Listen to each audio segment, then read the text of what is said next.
Good afternoon and welcome to 90 Minutes Live and the first leg of our Christmas Derby double. We're at the Bexhurst Stadium here in Welwyn Garden City for full live commentary of Welwyn Garden City against Ware, brought to you in association with our sponsors Easy Shelf Direct. It's a very happy Christmas from myself, Peter Hill, and I'm delighted to say, sitting to my right hand side, no red coat, no beard, but he's here anyway. It's Simon Alamandy. Yeah, good afternoon, Pete. Good afternoon, everyone. And no beard. I shaved the beard off today.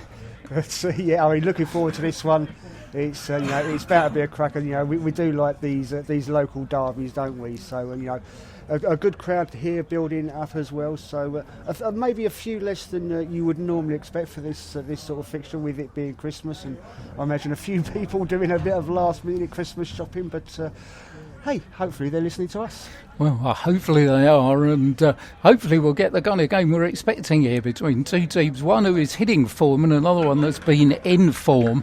Let's take you through the two-team lineup, starting with the home side, Welwyn Garden City. Charlie Crowley, we know all about him, of course, former Ware goalkeeper in goal. They'll operate, we think, with a back four. Alex Harris back after suspension at right back. Ryan Kerwin recalled at left back, and the two central defenders, James Kolosky and Manny Alagunji, who's back after injury. In central midfield will be Jack Vasey, Gucci, who's someone I'm looking forward to seeing, and Brad Watkins, and then a front three of Bailey Stevenson, Durnell Winter and Cyrus Babai. On the substitutes bench, Finney Baker, Zach Brown, Lewis Jordan, Henry Jones and Josh Bryant. As far as Ware are concerned, they made just one change from the team that won 3-1 at AFC Dunstable last week, if you heard that one on 90 Minutes Live. They'll have Sam Bentley, Ed goal. They'll play with three central defenders, Echo Coker, Darian Furlong and Dan Rumans. The wing-backs, Joe Dearman and Ben Siggers. Jack Dreyer is the one change. He's in from Freddie Moncur in midfield, alongside Mitch Hahn and George Ironton, with the front two of John Clements and Liam Dawson. On the bench, Richard Ennin, Steph Giorgio, Ramaya Mills, Michael Zona and Matt Walsh. Our referee is Fadi Mansour. And we're just about to get underway here at the Bexhurst, with Welwyn Garden City kicking from right to left in their familiar all-claret strip, and Ware in their familiar strip as well. No away strip for Paul Hall's team this afternoon. They're in the blue and white striped shirts with blue shorts. So away we go.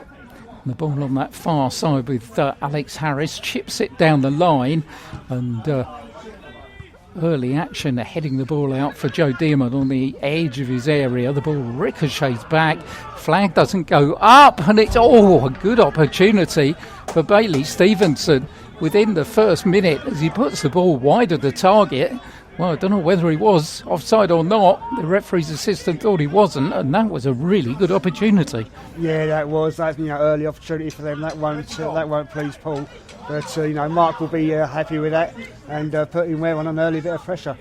Well, Bailey Stevenson is the man in form, of course. Scored those 4 goals a couple of weeks ago. And Welwyn Garden City were on that run. They won 4 on the trot, and then went down to Aylesbury United last week in a poor kick out by Sam Bentley, and Cyrus Babai's on the left-hand side. Furlong's gone down here, but he stayed down, and it's good defending for Ware by Echo Coker in the end. Brings in Joe Dearman, and Darian Furlong's felt that. He's still down inside the Ware half. The referee not stopping the game, and at the moment it's John Clements now who puts the ball out so that Darian Furlong can get a little bit of treatment. And we've seen Darian in the wars this season so far, and no Victoria this afternoon, so Kevin Keane's going to come across and going to have to apply the magic sponge to Ware's central defender. But shaky start by Ware, even though you've only had a couple of minutes. Yeah, it was obviously that early chance for Welwyn, and that poor kick from Sam out for a goal kick, and obviously Darian going down is not the sort of thing that we want to see, is it? And as you say, we know he's really seems to have been clattered and got plenty of bumps and bruises so far this season. But hopefully, Kevin coming on, as you say, with his magic sponge, another thing for him to do. As we've said before, he's a man of many skills, and he's just showing us what else he can do. Yeah, I bet he was Santa Claus at the Christmas party, I'm sure. But Darren's going to be okay. He's getting up, although feeling gingerly on that right angle with the fluorescent yellow boots.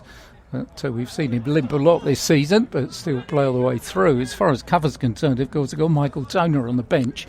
It could fit into that particular position, but Bob Halsey won't want to make a change. So early, Ryan Kerwin just throws the ball out for a goal kick to Ware, and it'll be young Sam Bentley, who was outstanding last week again at AFC Dunstable, who will take the goal kick for Paul Halsey's side. Still Fred Burbage out injured. If you're listening, Fred, then obviously we hope to get you back and fit soon. But Sam Bentley it is at the moment, who's Ware's custodian. Chips the ball on this near side, straight ahead of Cyrus Babai. Again, not a decent clearance, as Echo Koga managed to get a foot in, and Jack Dreyer will find Joe Dearman on this near side. Dearman's ball forwards, finds Liam Dawson, who doesn't control it well, and gives it away to Brad Watkins.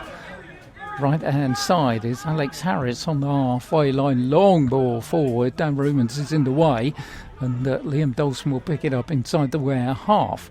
Dawson's given it away though, and Alex Harris starts coming forward. Is Bailey Stevenson again. Stevenson's cross is dealt with by Joe Dearman, who had Cyrus Babai behind him, and Brad Watkins, who's had such an excellent season so far, has played very much a striker a lot of his career, but he's been converted by Mark Weatherston to play the number 10 role, and he's been, for me, one of the Citizens' outstanding performers of the year so far. As Stevenson gets the ball across the box, dealt with by Dan Rumans, but at the expense of a corner. And at the moment, we're having trouble getting out their own half. Yeah, I mean, they've only had that one opportunity, really, I think, with the ball briefly went into the Welwyn Garden City half, and it's all Welwyn Garden City putting the pressure on at the moment, but not being able to convert anything apart from that early chance that they had. Corner to be taken on that far side, chipped in, out comes Bentley, decent punch, and Mitch Harm will complete the clearance to John Clements, who's still inside his own half. Tackle goes in, and it's a good one by Kerwin, but Ware will get the throw in. Mitch Harm will take it right on the halfway line, long throw. Catches the side of Alex Harris's head and goes off for another throw-in on that far side. And I'm sure Mark Weatherston's done his homework, but we know what you're going to get from Ware in these particular positions, parallel to the edge of the 18-yard box. And it's going to be Darian Furlong who's going to hurl it into that area. The imposing figure of Echo Goka has made his way up from the back.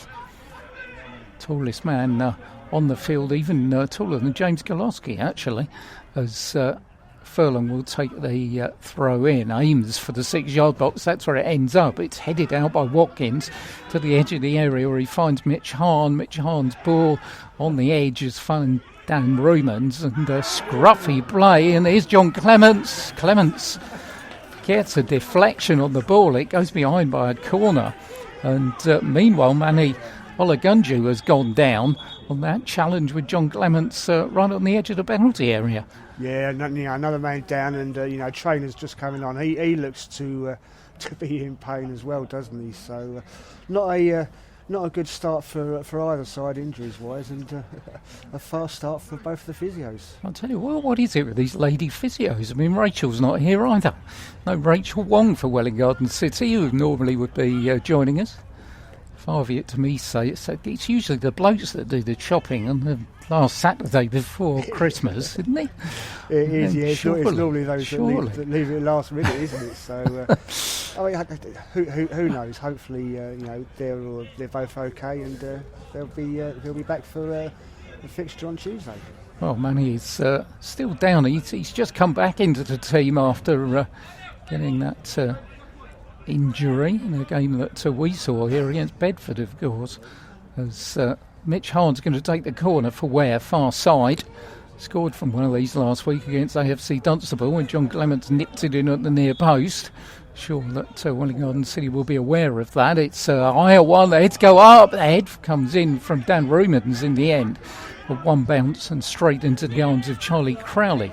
Good bowl out in this near side. Gets Bailey Stevenson going, ball through the middle, but Joe Demons collects it on his chest. And here's George Ironton, who knows all about his surroundings here. Of course, George, 5 seasons, 119 appearances and 28 goals in a Citizens jersey, but very much a man of Ware these days. His dad Nicky is here watching him in the crowd. It's strange, and Nicky is a supporter. We don't hear him, do we? No, we don't. I mean, we know what it used to be like. We used to be able to hear him from the far side of the pitch here, didn't we? Yeah, when he was in that dugout on the far side. We're coming forward. It gets a touch from Kerwin. Goes out for a throw-in to them. Again, parallel to the edge of the 18-yard box. Once again, Darian Furlong will come up and take the throw-in for Ware. Joe Dearman and Ben Siggers are back, marking 2. Bailey Stevenson and Durnell Winter. But Coker's come up from the back once more, along with Dan Romans. Certainly got a real physical presence about this Ware team that I haven't perhaps had in the past couple of seasons, but no doubting that now. The throw's going to come from Darian Furlong, aims towards the edge of the area, but Charlie Crowley will come out and collect it once more. Charlie wants to get on with it and does so. Long kick forward, and it's Siggers there with Bailey Stevenson. Stevenson can control it, and the ball will go out for a throw-in to Ware. 4 away wins for them this season.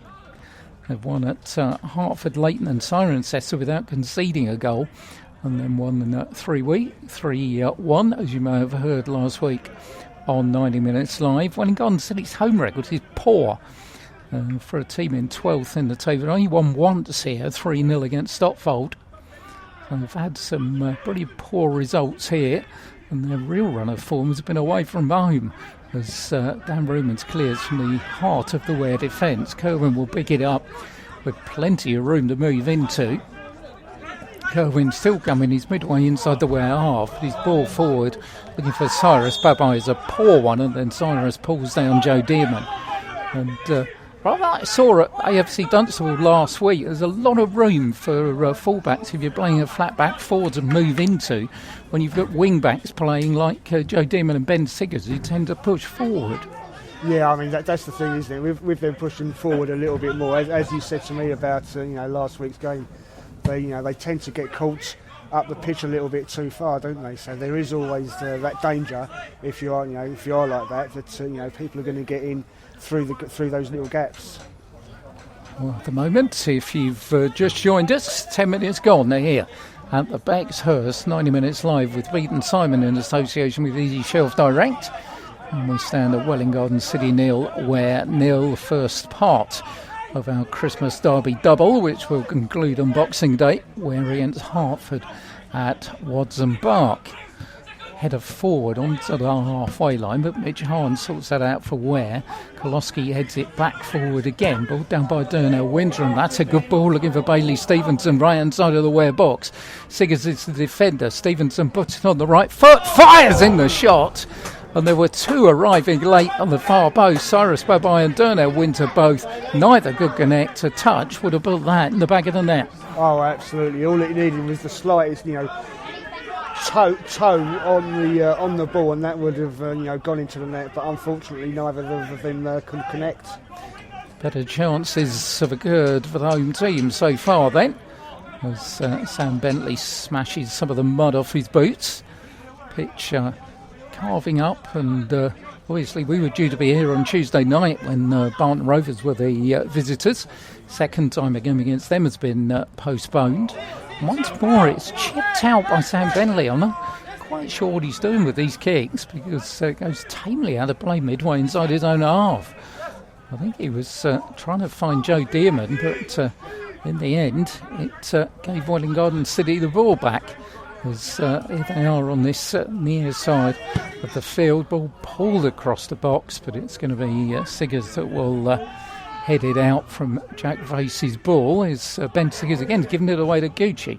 Gucci's beaten by George Ironton. Untidy basket of play, but Watkins will bring in Alex Harris on that far side. Chips it down the line for the dangerous Stevenson. Butcher across the box is Gucci. Great save by Bentley. Oh, couldn't have seen it till late.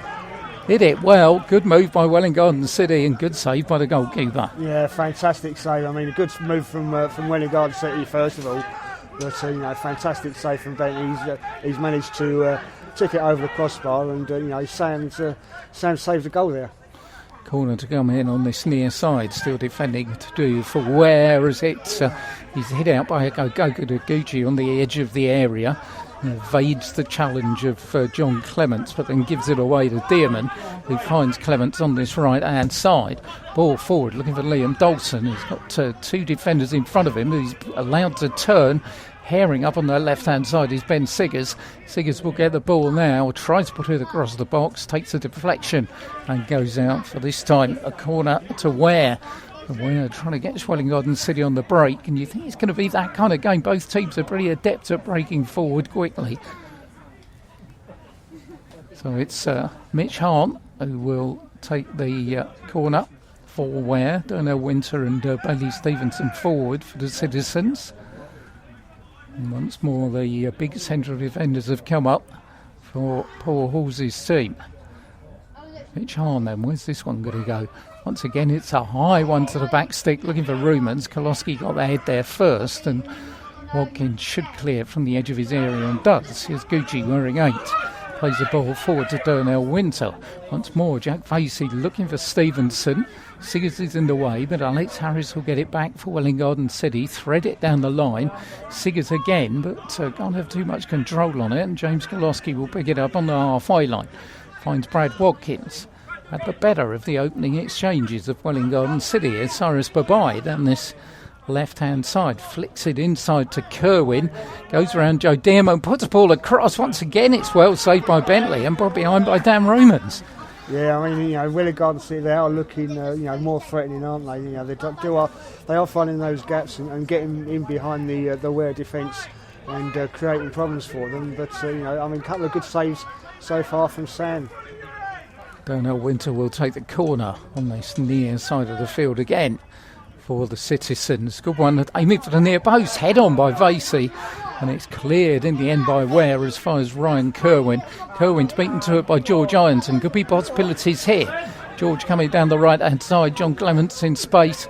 George checks and then tries to find Joe Dearman. It's a good ball. Dearman coming up on the right-hand side. Could be possibilities here.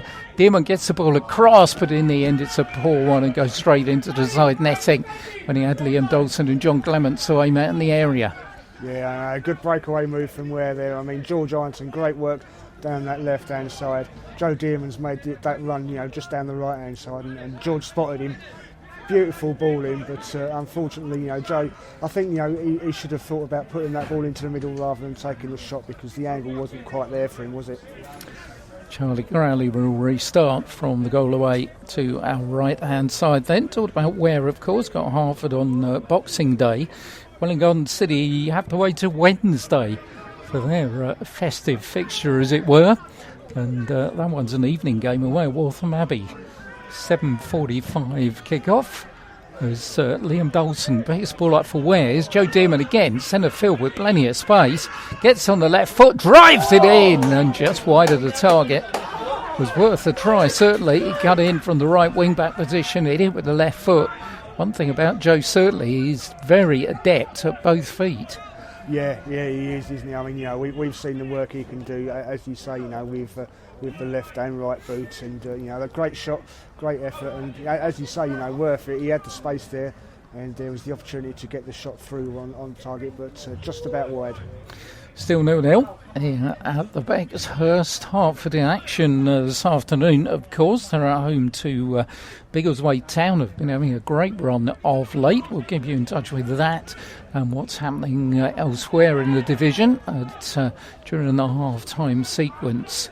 Welwyn Garden City coming forward down the right this time with Cyrus Babai. Pulls the ball across, but Furlong's in the way for Ware. Long ball forward, looking for Liam Dawson. He's there with Koloski. Hologunju just puts out a boot, and in the end it lands on that far side. In fact, it goes out of the ground, one bounce. And so a new ball will be called for, and Ware will have a throw-in, which their skipper Dan Rumans will take. There's going to be some competition in those central defensive berths because there is another central defender on the way. Hasn't been able to sign because of the 20-day rule, which is if you sign a player from the same club as you've just signed one, then you have to wait 20 days for them to slot in. So not breaking any confidences when we tell you it will be a Walthamstow player. And we can also tell you it's going to be a central defender. That's as far as it goes, but I'm sure those of you that follow local football can make a pretty reasonable guess based on those two facts. As on the far side, Darian Furlong will take a throw-in for Ware, just shy of the halfway line. Commentary position here where we like it just about 5 yards inside the half that Ware are defending in this first half. Ball given away to John Clements. Clements looks for Dearman again, who's been dangerous down this right-hand side. Cyrus Parbai in front of him. Good cross with the left boot. Down in the area goes Jack Dreyer, but nothing doing as far as our referee is concerned. I haven't mentioned a referee. I've got to say, he's got to be one of the shortest referees that we've seen so far this season. It's Fadi Mansour, who's a Londoner, part of the Middlesex FA, and he's one of the more diminutive officials, I think, if I can say that. He is. I mean, when they was all lining up before the game as well, I saw him standing next to the linesman that's on the far side, and there was quite a height difference between the two of them. Bit of little and large for Christmas. There's a throwback as Dan Romans wins a header on that far side. Alex Harris will retrieve the ball for Welwyn Garden City. We've had 19 minutes here. 90 minutes live in association with Easy Shelf Direct. 0-0. Welwyn Garden City have had the better chances.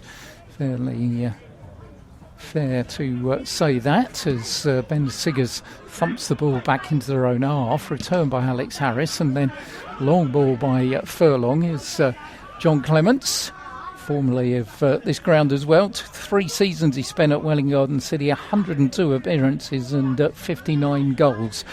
Not too shabby for John Clements in front of goal, certainly. Signed from Biggleswade Town, who scored 8 goals for them this season, and 2, of course, in his debut last week. But here's Bailey Stevenson, puts the ball across the box. Furlong does well, but can just punt it out on that far side for a throw-in to Citizens. Brad Watkins will take it for them. In fact, he's going to leave it. Alex Harris will take the throw. Gucci has pushed his way up to the edge of the 18-yard box, being marked by his fellow number 8, Mitch Hahn. Here he is. Plays the ball back, put the ball across the area. Cyrus Babai can't reach it. It's going to be a chase on this near side. It's going to be won by Bailey Stevenson to get the ball back across the box, out by Darian Furlong as far as Mitch Hahn. Mitch Hahn's brought down by Gucci, and Ware will have a chance to relieve the pressure by having a free kick deep inside their own territory. So the other games this afternoon, by the way, Leaders Bedford are away at Barton, Northley at home to AFC Dunstable. That's Northley, who gave me a cropper last week, of course. Biggleswade Town, told you about them. They're at Hertford, and Leighton have made their way up as well into the top half of the table. They're at home to Aylesbury United, and Tame against Cirencester. Waltham Abbey, who are the team above Ware, also in action. They're away at Kings Langley, where Ware visit on New Year's Day. Long kick forward by Charlie Crowley. Coker's in the way. So Dearman will beat Cyrus Babai to it, but Cyrus manages to wrestle the ball from him, but then takes a deflection off Echo Goker's boot and goes all the way back to the young goalkeeper Sam Bentley. Dual registration from St Albans, and settled in very nicely. Excellent game last week against AFC Dunstable, and despite Ware going down, a very good game on his debut as well at home to Biggleswade Town. Long, a high kick forward, lands on the head of Alex Harris. But, on that far side, Joe O'Brien doing a little bit of fielding. As collects the ball, Ballsy sitting down. That's all. Just as I say, he must have heard me. He's just got up. I was going to say, that is unusual, isn't it? Sitting down. But, Furlong's throw is a long one. Liam Dawson's on the edge of the area. Is John Clements. Fires it in. Good block comes in from Golowski. And the ball will break on this near side for Cyrus Babai. Cyrus being forced to go backwards by Joe Dearman, and the ball in the end bounces off of Cyrus and goes behind for a throw in to Ware. Furlong territory, so he will come and take that long throw again as Rumans and Goga make their way up from the back to provide that aerial power in there. As Darian Furlong disappears from sight just a little bit, but he will be thumping this long throw towards that 6-yard box. Put more pressure on Charlie Crowley's go. Looking for Echo Gogan. He doesn't get there, but the ball breaks to the left-hand side of the area. Here's Jack Dreyer. Can't get a shot in. Does second time round. Cleared in the end by Ryan Kerwin, but only as far as Mitch Hahn. Plays the ball left-hand side. Poor one. Gives it away to Alex Harris. Then gets it back for Liam Dawson. Liam onto the right boot, takes the deflection. Jack Dreyer's going to keep it in as he is on that far side. Balls the ball across the box, flying header out by Ola Gunju, only as far as George Ironton. George will try the shot. Again, this time it's blocked by Golowski. Breaks towards the halfway line, and Stevenson gets the better of Ben Siggers. 2 against 2 for a moment. Bounces off the foot of Darian Furlong to Cyrus Babai, who puts the ball under Sam Bentley's legs. That gives Welwyn Garden City the lead. Quick break, corner at one end, results in a goal at the other, and the Citizens in front with 23 minutes gone. Well, Pete, I mean, you were saying earlier about those breakaways and the dangers that Welwyn were presenting to Ware with the wing backs getting too far forward, and that's what's happened just there, isn't it? Great move from Welwyn, and you've got to say they deserve that 1-0 lead so far. Cyrus scores his 5th goal of the season since rejoining here. Going to be announced. He's got a good goal scoring record here. He's scored 15 goals now in a Welwyn Garden City shirt in his 2 spells. And Ware will be wondering, well, they went 1-0 down at AFC Dunstable last week, of course. Statistics, when Welwyn Garden City score first, well, they've been bagged back twice this season and won 5. And Ware, of course, have come back twice from being behind to win matches. One of them this time last Saturday. But Welwyn Garden City, as Simon said, deserve that advantage at the moment. Kerwin's ball onto the chest of Ako Koka. Koka forward, looking for John Clements. Oh, just couldn't control it. It bounces in to the chest of Charlie Crowley, who bowls it out to Alex Harris, who again has got space to move into down the flanks. Long ball forward, though, doesn't make the most of it. The ball will go out for a goal kick. You wonder with this formation that you've got to pull one of those midfield players over, you would think, to cover those kind of runs, or you're relying on Liam Dawson down the left-hand side to cover that space. But there isn't really anybody fulfilling that role on the right-hand side, is there? No, there's not. No, and that's the problem. I mean, we were saying pre-match, wasn't we, that that could cause a issue, as it did. You told me it did last week in the game against AFC Dunstable, and it has done again today. So they need to have a look and have a think about, as you say, pulling someone in to the ball's gone forward again to Cyrus Babai again. He could be in for his second of the game here, and he is. Flag stays down on the far side. Another quick break. Ware caught through the middle, and Welwyn Garden City lead here by 2-0. Cyrus with a double, and trouble for Balls's team. Well, I mean, that's not what they want, is it? I mean, it's literally sort of like about 2 minutes after the opening goal, and to give a goal away like that, whether it's offside or not, you're holding on for the offside, but you can't stand there and watch the player run through and hope that the linesman's going to put his flag up.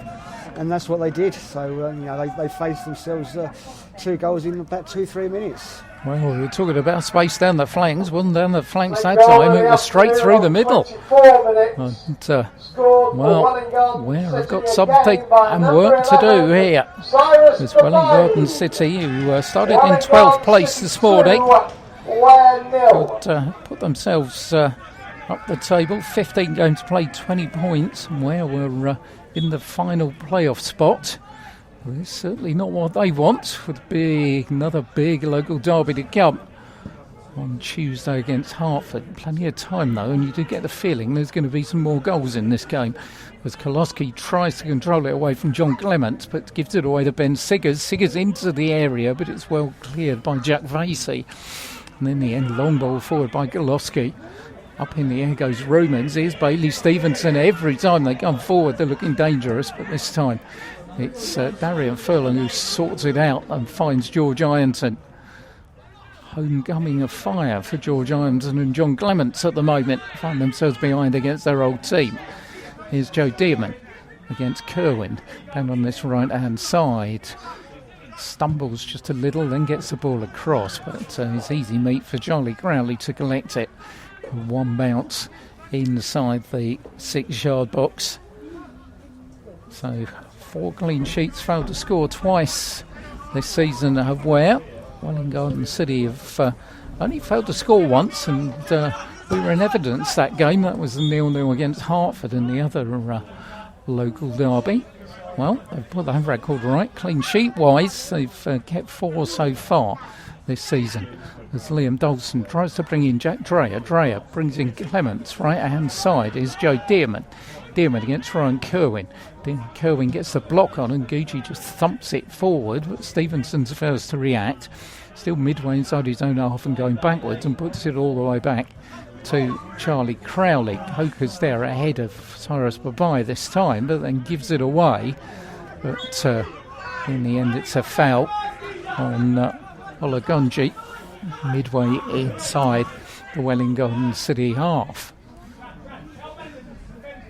So this Welwyn Garden City side, but they could run together, 4 on the trot. They felt they had enough chances against Aylesbury United last weekend to get something out of the game.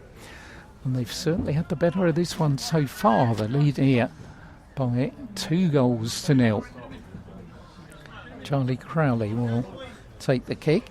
Only one home win so far. I mean, the home record, played 8, 1-1, drawn 2, lost 5. 4-11 against 20 before this afternoon.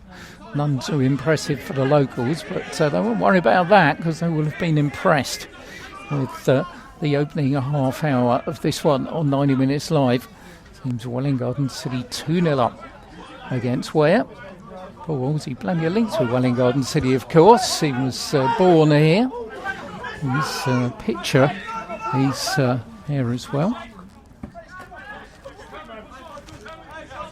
And as on this on the side, the ball played forward is George Ironton, looking for Joe Dearman, but Kerwin's in the way. Cyrus Babai managed to keep it in. It curled in, and here's Durnell Winter having a run, but Dan Romans will put the ball out of play. And Simon, you've spotted. Yeah, it's Mark Weatherstone's in the stand here. I can see, yeah. Yeah, I don't know if he's suffering some sort of suspension or something, or whether it's a change of ideas. But yeah, he's sitting in the stand just along from us. Well, wants the best view in the house. As Kerwin going down this near side, wherever he's sitting, he's going to be happy at the moment. As Joe Dearman can just chip the ball out on this near side. It's a very pensive Ware dugout. Paul Wolsey sitting down. Joe O'Brien's not screaming. So they've got plenty to think about. It's Cyrus Babai against Echo Coker. All the ball breaks across the box. This could be dangerous. And Durnell Winter don't quite know what he was trying there. Halfway between laying the ball off. Jack Vasey wanted the ball on the edge of the area, but Durnell didn't get it right. It's interesting. I've mentioned that so far, haven't we? I mean, Jack Vasey, when we've seen him play here, he's been a centre forward, and he's another one that's been converted into one of these midfield roles, rather the same way as Brad Watkins. Yeah. I think obviously Mark's seen something different in those. I mean, I don't know if it's anything to do with the players that he's signed as well, and he's seen the potential to switch a couple of players around. But at the moment, why not do it? It seems to be working. Good long kick forward is Liam Dawson on the edge of the Welwyn Garden City area. Good defending by Kerwin, who got himself in between Liam and the goal. That's the turn backwards for Joe Dearman. Dearman going for a run against Watkins. Does Watkins bring him down? No, says the referee, and Brad Watkins comes away with the ball. Mitch Hahn is first to it. Cyrus Babai snapping around his ankles, and Mitch Hahn is in the end does well. Put the ball off of Cyrus and in front of us for a throw-in to the visitors from Ware. But Brad Watkins showing there, he's a really experienced and very physical central midfield too there with Jack Vasey, and seems to be a bit of a masterstroke at the moment by Mark Weatherston, having those two operating there. As Darian Furlong will take the throw in. Down the line, looking for Clements, who just chests it down. Mitch Hahn's there. Joe Dearman with the ball. He's hemmed in by Ryan Kerwin. Ball bounced off his hand there. Officials didn't see it. Joe Dearman goes down and, could have been a free kick one way, but it's a free kick to Ware. Certainly handball there, Simon, I think. Yeah, certainly looks like handball. But obviously, not spotted by the linesman or his official. So that one's gone Ware's way. Well, let's see what they can do here. Ben Siggers is going to take the free kick with the left boot, right down in from the corner flag. Nobody in the way as far as Wellington City are concerned. No wall there, so he's just going to chip it into the area. You would think. Here it comes with the left boot. Oh, it's a long one. Goes over the top of everybody, and some ironic cheers from the far side. And certainly not what they wanted as the ball goes out of play. And sums up a little bit. Where's the first half? She's somewhat reminiscent of the AFC Dunstable game last week, actually. Well, they didn't operate at all in the first half of the game, but were much more effective after the break. Well, it's Welwyn Garden City who've been effective so far. Cyrus Babai is the hero. 2 goals from him has put them into an advantage here. Here's Ryan Kerwin. Tries to go round Dearman. In the end, the two just bump into each other midway inside the Welwyn Garden City half, which will give the Citizens a free kick, which Jack Vasey will leave to Charlie Growley, who's had an eventful season so far. Plenty of football and found himself up Kilimanjaro as well. Can't be many non-league goalkeepers that can claim that one.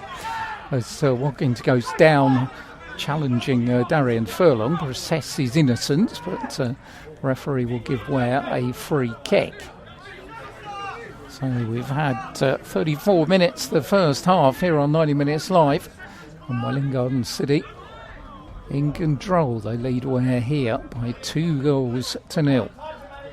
Darian Furlong, long ball forward, looking for Clements, who hasn't really had a sniff so far, but he is that kind of player who can then just pop up. Here's Joe Dearman, puts a ball across the box, easily cleared by Goloski on the edge of the 6-yard box, as Cyrus Babai deep inside his own territory, plays it back for Ryan Kerwin, chips it forward, and the ball breaks on the halfway line to Darian Furlong, who overruns it, but he's then balled back by Darnell Winter.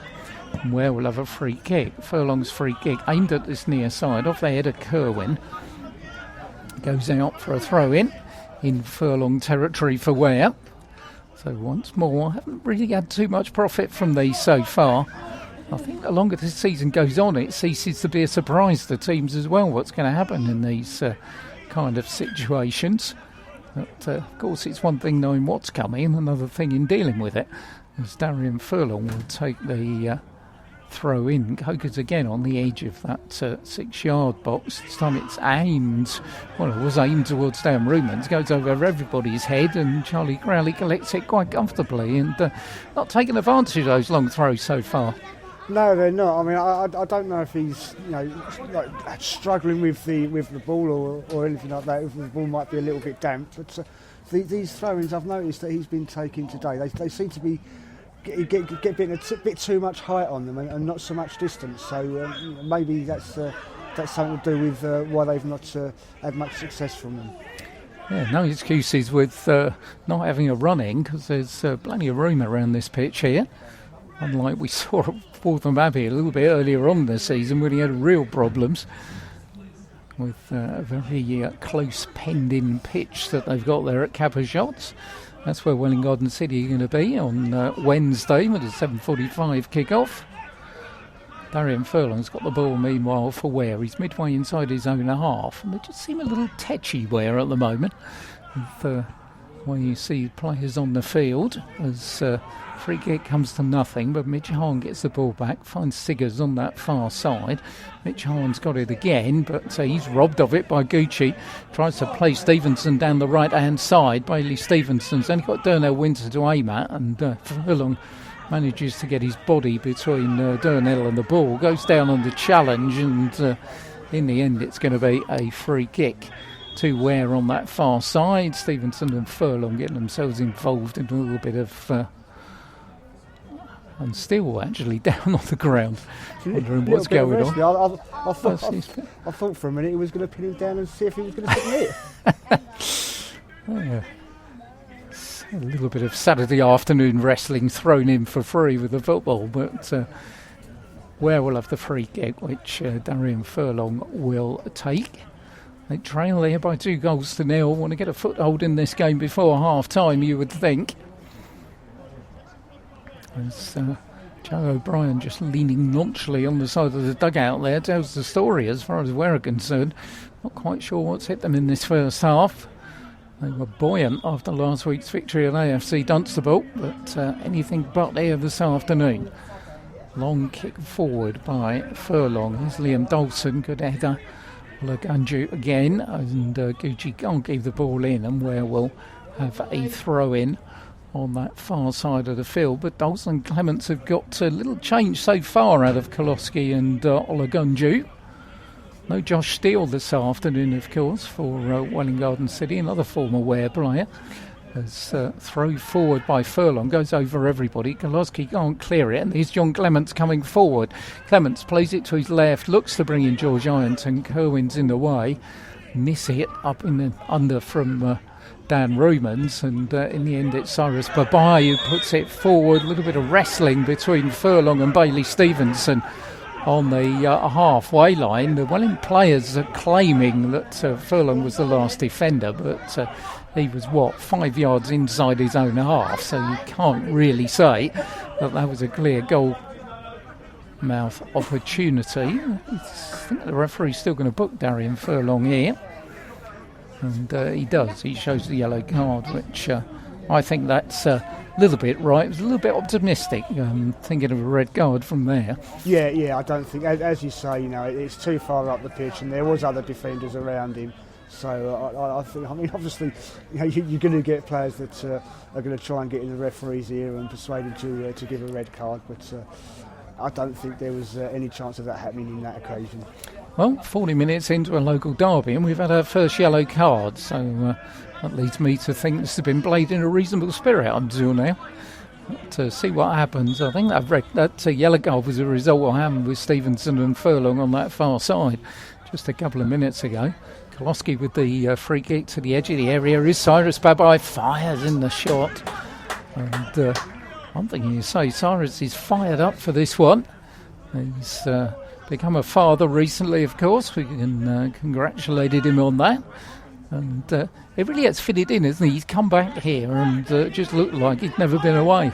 Yeah, definitely, and I think he struggled a little bit for game time, obviously over at Potter's Bar, but he's come back here. He knows he's loved by the fans here, and I think since he come back, he does seem to have had that extra little bit of fire in his belly, that extra sort of work rate for him, and possibly his time at Potter's Bar Town has done him a little bit of good, and he's come back here, and as you say, he's doing really well so far. Yeah, I think he's found his position as well in this front three, wide on the left-hand side. As it's just a little bit of a problem limping away. Is can't see who that is actually. I think it's James Koloski who got a bit of a thump. In fact, it's Brad Watkins who got a wrap on his ankle from Mitch Hahn, and so Charlie Crowley will take the free kick inside his own half for Welwyn Garden City. It's been a good half for the Citizens, and on this good run, won 4 of their last 5. as George Ironton helped it forward for Liam Dalton. Had a chance to turn there and didn't. Finds George Ironton again. Is Liam Dalton coming forward for Ware. Left hand side is Ben Siggers. George Ironton offers himself again midway inside the Welwyn Garden City half. Plays it to Siggers, has to go backwards, and Dan Rumans has to retreat to the halfway line. He's then pulled down by Bailey Stevenson, and all the momentum that Ware had built up comes to absolutely nothing. So a free kick to them on the halfway line as we enter the last 5 minutes of the half. Floodlights on at the Backshurst. There's grey clouds above us. Temperature not too bad. It certainly will be a little bit warm in that Ware dressing room, you would think, at half time. Darian Furlong then to take the free kick from the far side. High ball, and out comes Charlie Crowley, does well. Snatches it off the head of Dan Rumans. Goes down and stays down. Just to taking a couple more minutes off the clock. And Mark Weatherston, well, approaching half-time time. Paul Halsey's got everything to say for Mark Weatherston. Probably not a lot to say at half-time, you'd think. No, I think the only thing that he really needs to say is, keep going, lads. They've created the better of the chances. Obviously, they've got the 2-goal lead as well, and they're the ones that are troubling Ware.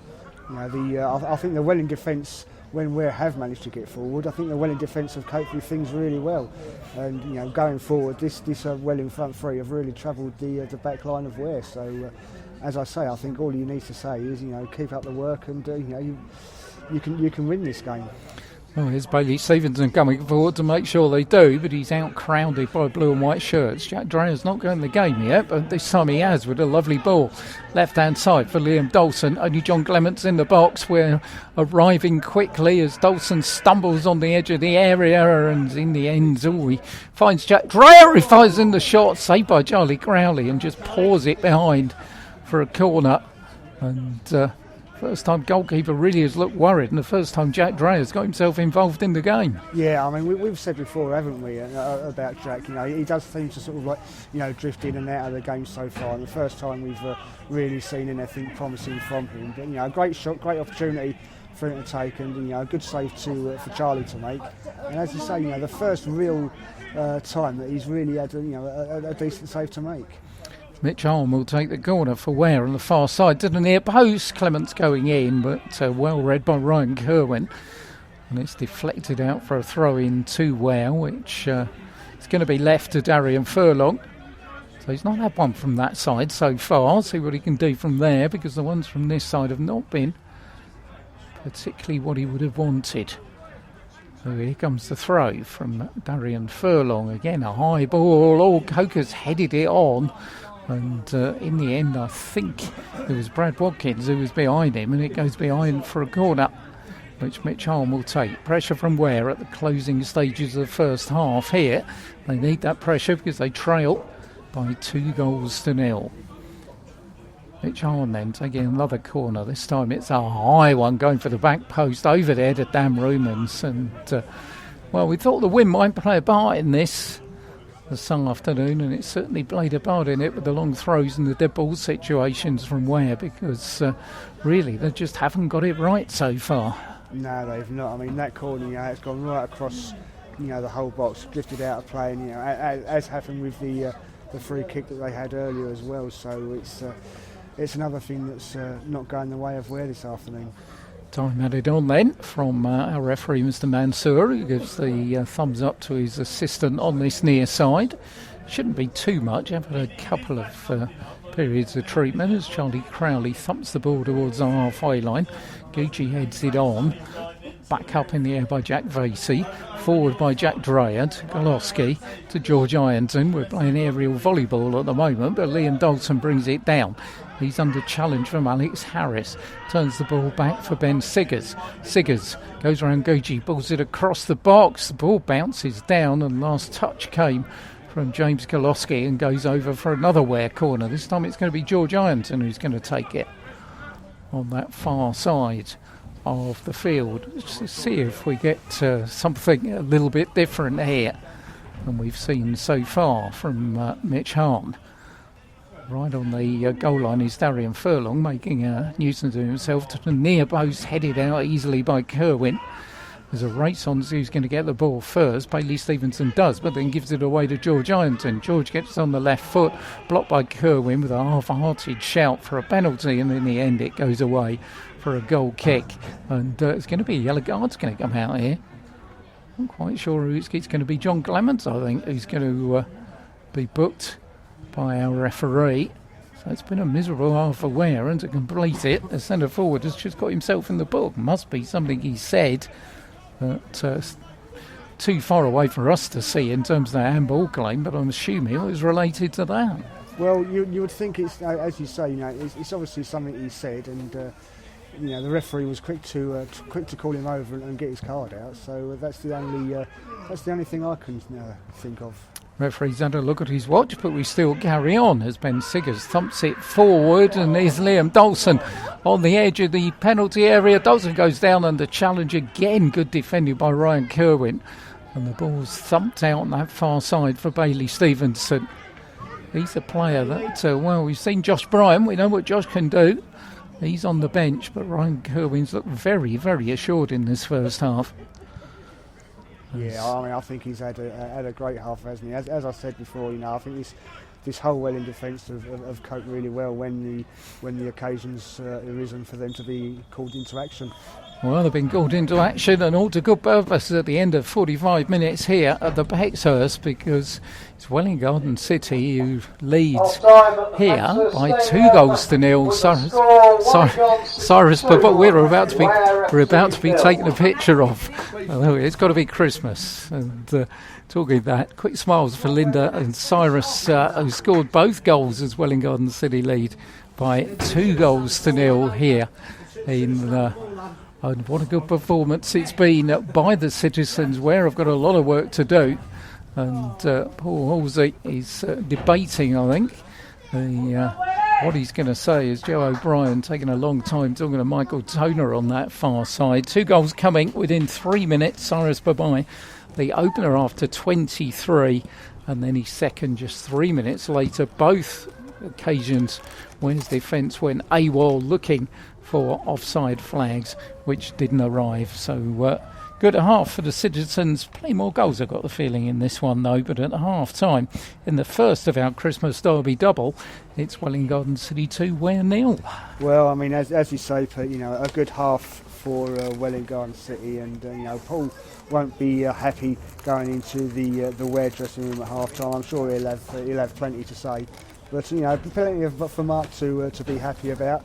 I'm sure with him sitting here in the stand with us, and you could see him giving some of the instructions during that first half, which alerted me to seeing him down there in the stand. But he'll go into that dressing room at half time, and as I said, I think all he'll be saying is keep up the good work, lads.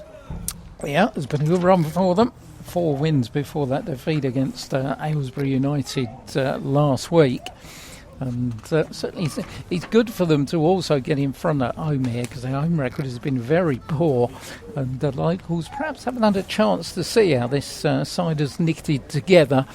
I mean, we've seen them a couple of times. I've got to see, saw them earlier on in the season, and Mark Weatherstone will even admit they were awful in a couple of the appearances they made, but they really have come on a bundle, and they look a very solid unit. And in a division where everybody beats everybody, or it appears, then a run for the playoffs certainly is not beyond this Welwyn Garden City side, you would think. So the half-time sequence, well, can't tell you a lot about the visitors, because I think we know a fair amount about Ware. I can tell you the first game between the two teams, though, was on the 7th of May 1927, which Ware won by 6-1. Wasn't played here, it wasn't in fact played in Welwyn Garden City. It was played down the road at Hertford, where at the Smile IT they're taking on Biggleswade Town this afternoon, and Simon is busy as usual compiling all the half times for us. I can tell you though, because we didn't, we normally tell you something about the visiting team, and also try to give you a link to the Muppets, which is something that I can't even remember when this started. It was earlier on the season.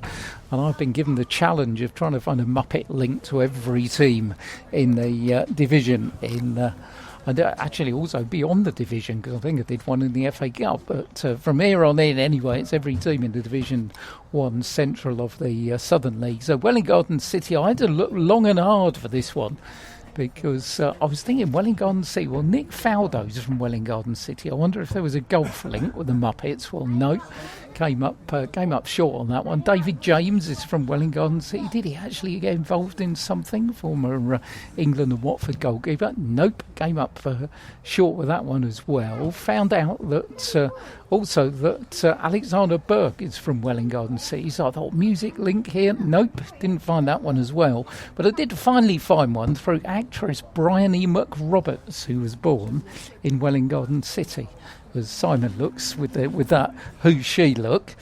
She played Margot Fassbender in the Pink Panther Strikes Again in 1976. And she was playing Margot Fassbender alongside Peter Sellers. You've guessed the rest, haven't you? He starred in Muppet Show episode 219 in 1978. So it was a bit of a desperate one, I've got to say, but I got there in the end. That's still a link. That still counts. I like your dedication, though, to thinking about it, trying to find one and thinking that, as you say, Nick Faldo, Alexander Burke, David James, etc. But you got there in the end, Pete. That's the main thing. Right, I've got some half-time results from Division 1 South Central. And so let's go through them. So we have Barton Rovers 0, Bedford Town 0. So a bit of a surprise there, but Barton Rovers 0, Bedford Town 0. Hadley leading Stopfold by 2 goals to 1. Stopfold are down to 10 men. Hertford Town, they're as Pete was saying, they're at home to Biggleswade Town, and unfortunately Biggleswade Town are 1-0 up in that one. It's 1-1 between Kempston Rovers and Biggleswade. Kings Langley, they are playing Waltham Abbey, who Pete was saying earlier, Welwyn Garden City visit them on Wednesday, and Kings Langley have a 1-0 lead over them. It's ahead at home for Leighton Town against Aylesbury United, so they lead 2-0 at half time there. And it's another home side that are leading between the game between Northley and AFC Dunstall, as Northley have a 1-0 lead. And in the final game that we have in Division 1 South Central, it's Tame United 0, Cirencester Town 1. So there's some winners and losers in the top part of the table then. Bedford's interesting, 1-0 at Barton Rovers. Northley, who came a cropper last week. There's been big changes there as well, haven't they? The chair has gone, the manager's changed, and some interesting things happening there in Oxfordshire, but decent for them, 1-0 up against AFC Dunstall. I've got to say, Biggleswade Town are the form team though, aren't they? Because 1-0 up at Hertford. Things stay as they are, and then they really are starting to push towards Bedford, even the top of the table. Ware will be happy with the Waltham Abbey score, because Waltham Abbey were the team above them in the table this morning, and suddenly Leighton Town, what a strange team they are. They've come straight back into the reckoning as well. Started off like a house on fire, then suddenly couldn't win a game. Ware went there and won 4-0. Were dropping points left, right and centre, and yet they're still involved. And Cirencester likewise. I mean, they've been up and down like Tower Bridge, but they're winning 1-0 at Thames. So it really is a strange division, isn't it? And behind Bedford, who themselves do seem to have had a little bit of a wobble recently. I mean, still, anyone can beat anybody. Yeah, I mean, I think if when I was looking, about a week or so ago, and I was looking at, if you look at the average points. That teams have won. It really does go to show that anyone can beat everyone, and that's exactly what's happening, because the points per game totals are relatively low into what you would expect to see, and in comparison with other divisions. Well, it's going to make it interesting for us as the season progresses. There's no doubt about that. Also interesting, the Golden Boot, the 90 Minutes Live in association with Easy Shelf Direct Golden Boot. which is open to all our footballers in our region, from grassroots level all the way up to the level that we're at here. And Eben Mabona had a good week last week because he is now out in front and with clear space at the top of the Golden Boot. He's now scored 20 goals. It's an amazing achievement, really. 20 goals before Christmas for the Hatfield Town striker. And if that wasn't amazing enough, his strike partner, Kamani Collington, has got 17. So between the pair of them, 37 goals before Christmas. That really is a strike partnership. Jamie Marshall from Hertford Heath also on 17. Liam Dawson, who we're watching here, of Ware, has got 15. Then you go back to a dozen goals for Kendall Giamfi of AFC Welwyn, who plays his own games here, of course, and Louis Debenham of Westmill, who also has 12 goals. But 37 goals between two players before Christmas. That's pretty good. That's ridiculous, isn't it? I mean, you think, when you're hearing that as you say, that many goals between two players in just 4.5-5 months of football is some going, and well done to those two.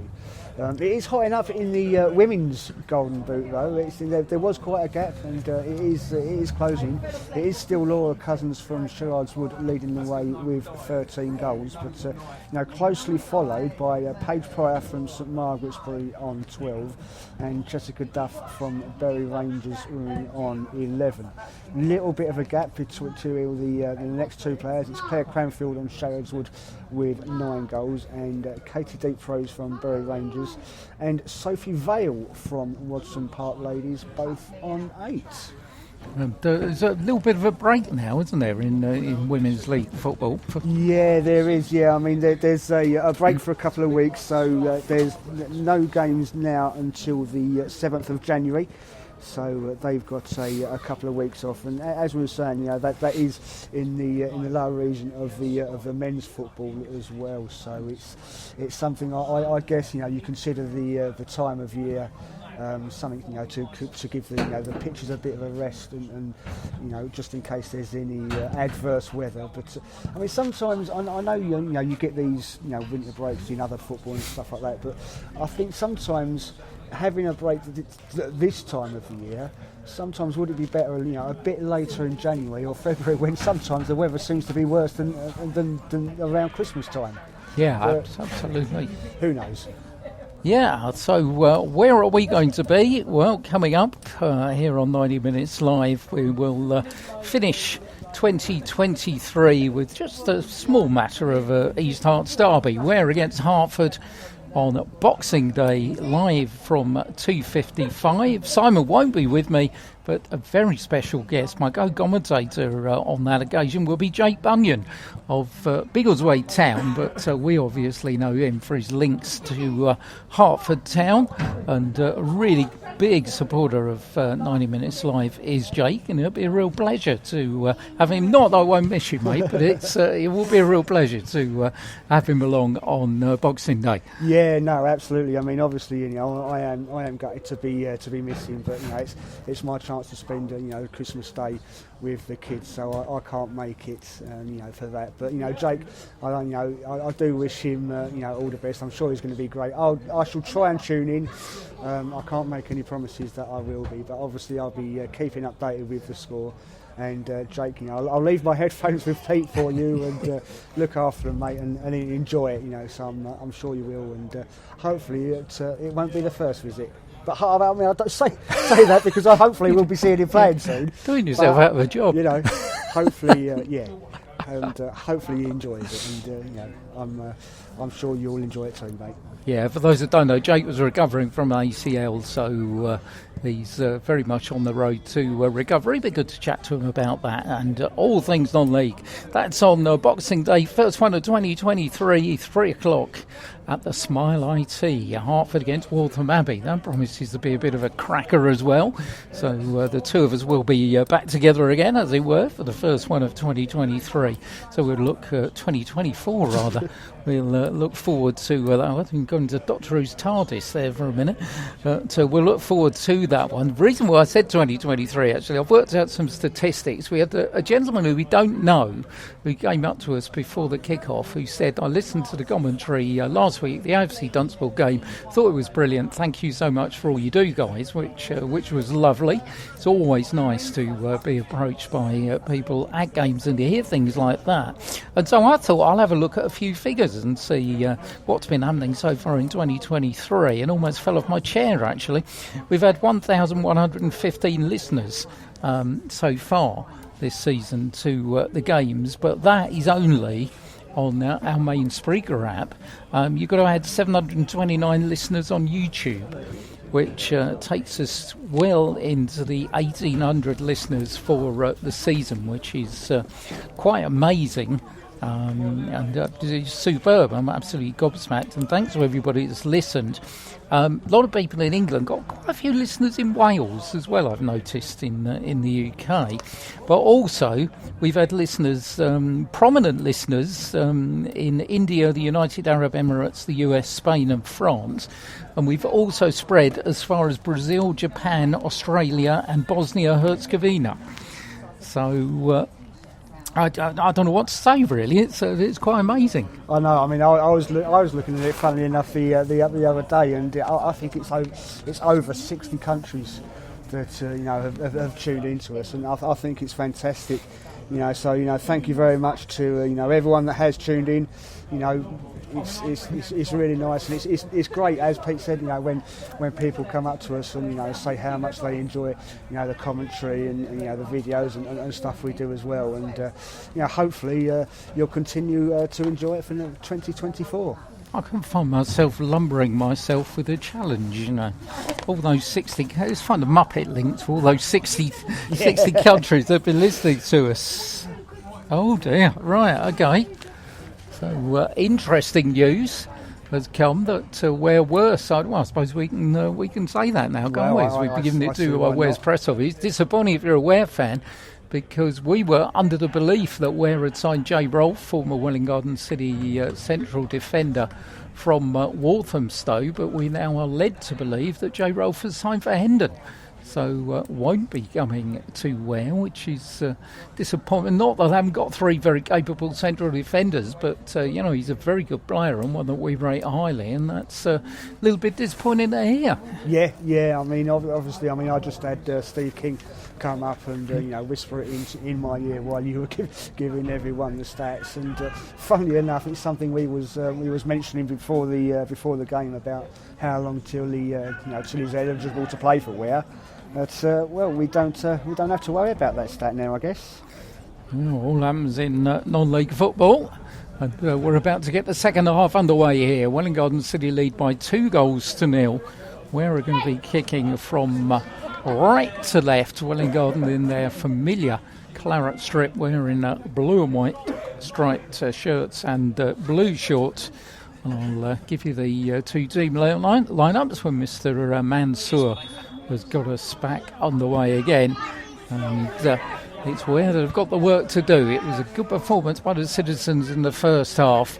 Ware will need to improve if they want to get anything out of this one, as Ryan Kerwin heads the ball high, spins off the head of Jack Dreyer, and Winter was almost through there, but forward by Echo Go, long ball by Goloski, looks for Cyrus Babai on that far side. Defender on that far side, and see a substitution has been made because Stefanos Giorgio, wearing 14, has come on. So we'll just have a look around to see if we can see who's come off. I think it could be George Einson's out there. Joe Dearman is out there. So is Ben Siggers. I'm struggling to work out who's come off at the moment, but I'm sure it's Mitch Hahn that's come off. Is that Mitch? No, Mitch Hahn's on the far side over the ball. Let's have a look down that Ware lineup to see. We can't see it's Darian Furlong that's not reappeared after the break. So a change for Ware. They're going to go for a flat back four here as well, which will be interesting. So was that a tactical change, or was that a change because Darian, of course, picked up that knock in the first half. So change by Paul Horsey, change of formation. What will that do? See if Ware can get back into this one as Kolofsky thumps it forward, looks for Bailey Stevenson, who's down Rumans, takes the ball off his chest and it goes out on this near side for a throw into Welwyn Garden City. When we get an appropriate break in play, I'll give you then those two team lineups. Welwyn Garden City, as you were at beginning of this second half, as Kolofsky plays the ball at far side to Cyrus Babo, who picks up some space. Cyrus going across the box. Challenge comes in by Joe Dearman, scuffs the shot straight into the chest of Sam Bentley. So Welwyn Garden City with Charlie Crowley in goal. In the back four, Alex Harris at right back, Ryan Kerwin at left back, James Kolofsky and Mali Olagunju are the two central defenders, two holding midfield players, Brad Watkins and Jack Vasey. Gucci playing just in front of those with Bailey Stevenson on the right, Cyrus Babai on the left and Darnell Winter through the centre as Giorgio clears the ball for Joe Dearman on that far side, cannons the ball off Kerwin and gives me a chance to give you the Ware line-up as it is now then. It's Sam Bentley in goal. They've got a flat back four now, Stefanos Giorgio at right back, Echo Coker and Dan Rumans, two central defenders, Ben Siggers at left back. In centre of midfield is Mitch Hahn and George Ironton, with Jack Dreyer playing just in front of those two. And now Joe Dearman on the right-hand side, Liam Dawson on the left and John Clements through the centre. So we're going back to the three up front. Poor Horsey had tried that three at the back, probably 4 or 5 games. He's gone back to the way Ware started the season in terms of formation. As the ball's given away by Dan Romans. Ball forward, looking for Stevenson. Siggers just managed to get a header there and diverted out on this near side for a throw-in to the home side. Substitutes, by the way, for Welwyn Garden City: Vinnie Baker, Zach Brown, Lewis Jordan, Henry Jones and Josh Bryant. And Ware left on the bench for them: Richard Ennim, Ramaya Mills, Michael Toner and Matt Walsh. As Darnell Winter is wrestling away with Echo Goga on this near side, gets the ball across the box, headed out by Rumans, down by Mitch Hahn to Jack Dreyer, who just toe-pokes it out to Liam Dawson midway inside his own half, high up and under on the far side, looking for Dearman. He's missed it, and Cyrus Babai in possession puts the ball down the line for Kerwin. Kerwin turns onto the left boot, onto the edge of the area, miss kick by Jack Dreyer. It put Gucci off and allowed Ware to clear the ball as John Clements was being wrestled on the halfway line by Olagunju, who protests his innocence, but certainly looked like a free kick from here. Mitch Hahn will take the free kick for Ware, right on the halfway line. They trail here by 2-0 against Welwyn Garden City. The ground where they've had a fairly good record up until now. Only lost one of their last 6 visits before today. As Dan Rumans, long ball forward far side. It's all balled down and given away to John Clements, who puts it into the back of the net. What were they doing there? Charlie Crowley came out. Ryan Kerwin couldn't get on it. Olagunju went down, and John Clements has scored his 3rd goal in his Ware shirt, one against his old club, and Mark Weatherson will be absolutely livid with that defending. Well, I mean, that was absolutely ridiculous. That is an absolute calamity. And you don't want to give that sort of goal away, really, at all, do you? I mean, this early in the second half as well, to be doing that is crazy. You just got to communicate. This will give the Ware players a lift now, won't they? They've got plenty of time to get themselves back into the game. Still 40 odd minutes to go, and they need one goal to level things up. Well, from a Ware perspective, it's just what you wanted. From the home side's perspective, just what you didn't want. Because they were in control of this game, well in control of this game. But suddenly they've let Ware straight back in, and Ware will be thinking, well, we came last week behind against AFC Dunstable.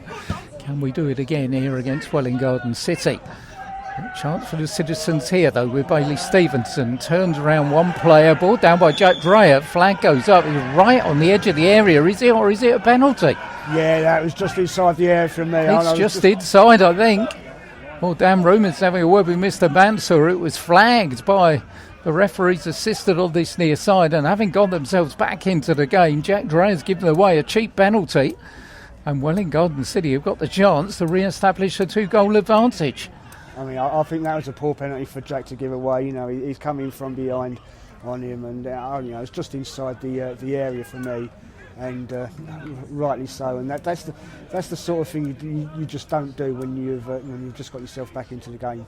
Well, I think it was given by the assistant on this near side. I don't think it was given by Mr. Mansour, but Dan Rumans is having his 2 penalties. It's not going to do him any good. All it is going to delay matters because Darnell Winter's got the ball. And Darnell Winter will take the kick. Chance for Sam Bentley perhaps to be a hero for Ware. Or Darnell Winter, as I was saying, to re-establish that Welwyn Garden City advantage. Said there'd be more goals in this game. I think there will be, even after this. But Darnell Winter puts the ball down. Just what you don't want to do when you got back into a game is to give away a cheap penalty. That's what Ware have done. Can Darnell Winter make them pay? 6 goals for him so far this season. Former Ware player, of course. Hands on the hips. Referee just waits. Sam Bentley puts his arms up, as goalkeepers tend to do at penalties these days. Mr. Mansour making sure everybody is outside that 18-yard box. Big moment in this. Darnell Winter. Crowd goes quiet. Winter steps up and puts it past the despairing lunge of Sam Bentley into the bottom right-hand corner. And Welwyn Garden City are back with a 2-goal lead. Well, I think Sam Bentley's a little bit unlucky not to get that. He gets the right way. Darnell, he's put it right into the corner. And as you say, restored that 2-goal lead for Welwyn Garden City. Well, it's just what they needed from a home point of view. Plenty of glum faces and hands on hips as far as Ware are concerned. They've got to come and do it all again.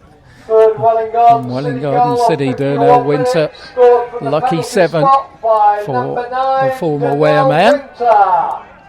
Welwyn Garden City 3, Welwyn Garden City 3, Ware 1. As Phil Ravitz, the BA announcer, reminds us, but still plenty of time to go. Well, I've got the real feeling there's going to be some more in this still to come.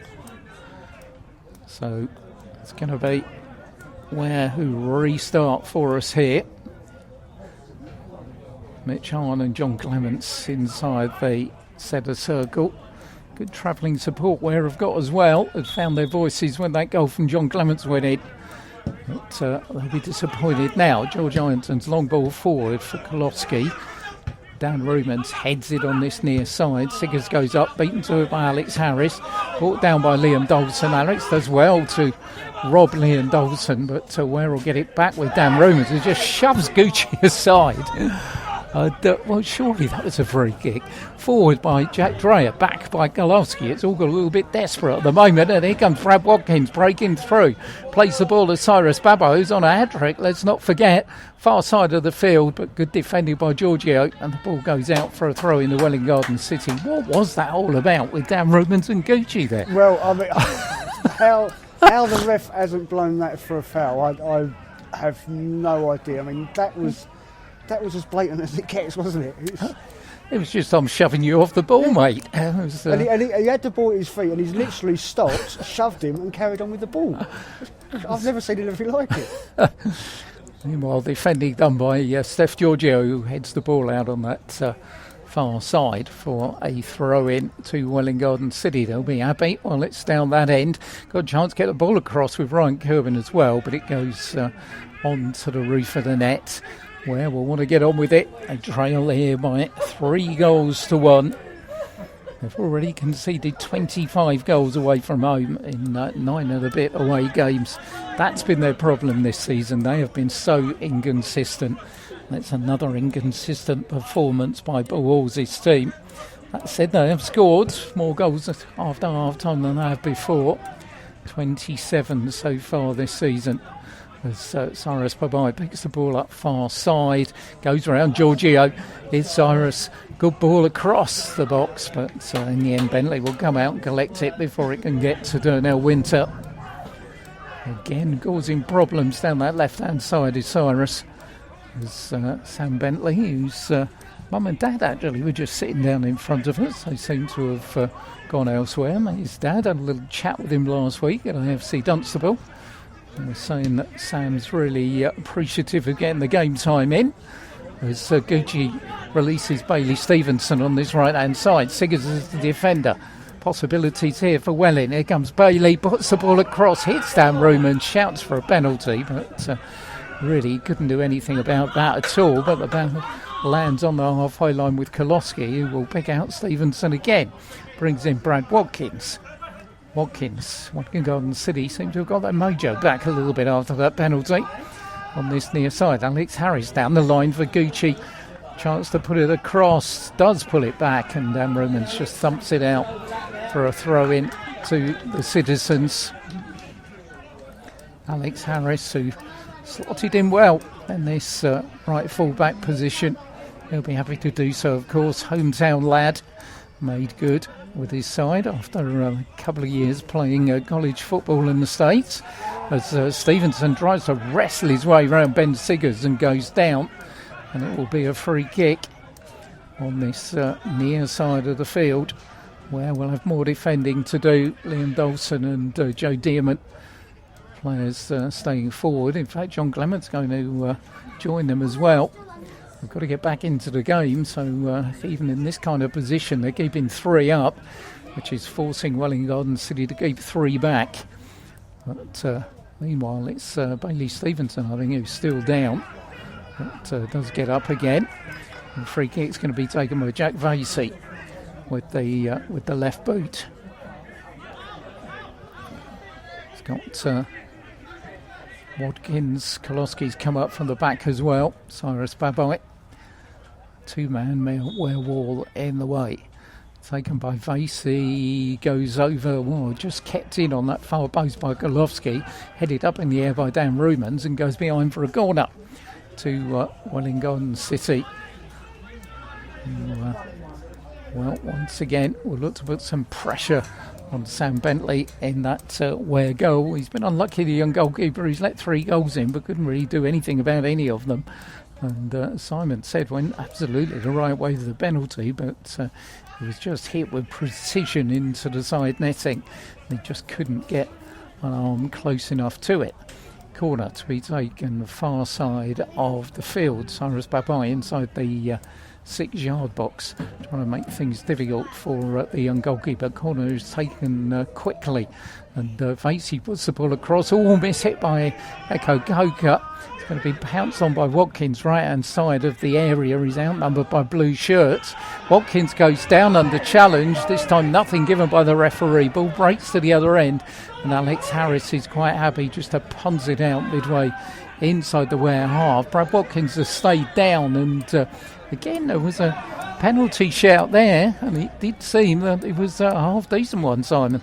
Well, I mean, it did look like his feet were taken away a little bit, but whether he got the ball beforehand or not, I'm not quite sure. So I think it's one of them sort of like challenges where it might be sort of, I say 6 and 1, half dozen the other, but 5 of one and 7 of the other.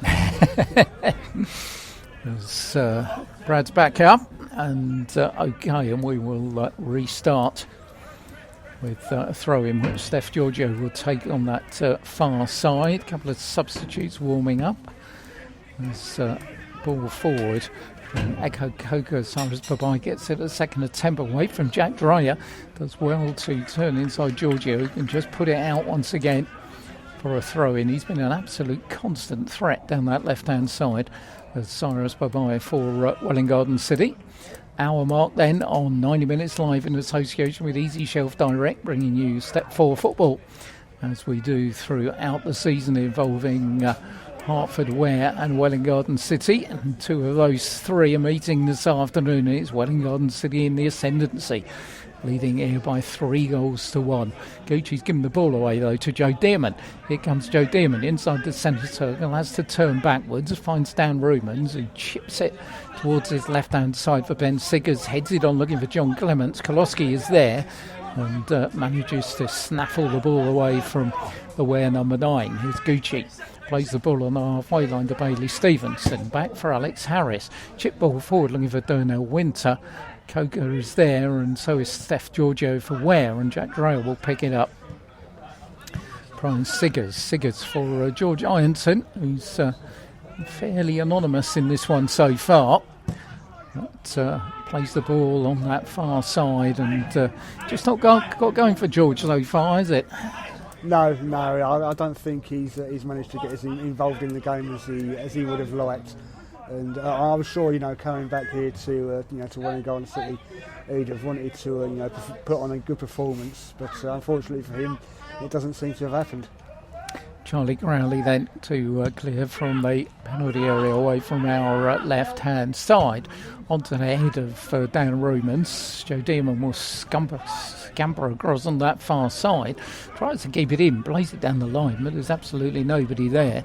And in the end, it's just thumped out by Charlie Crowley for a throw in to Ware. Not so much of a long throw threat, although Mitch Hahn has been known to take one every now and again. Darian Furlong went off at half time, and in fact it's going to be Steph Giorgio midway inside the Welwyn Garden City half. Gets the ball back off of Mitch Hahn. Here is Giorgio on one of those runs, goes down to the right hand side. The ball finds Joe Dearman.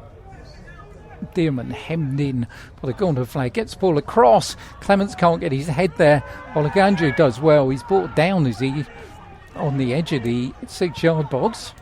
Referee doesn't think so, and we're getting themselves a corner. So it's going to be Joe Dearman who's going to take the corner for Ware.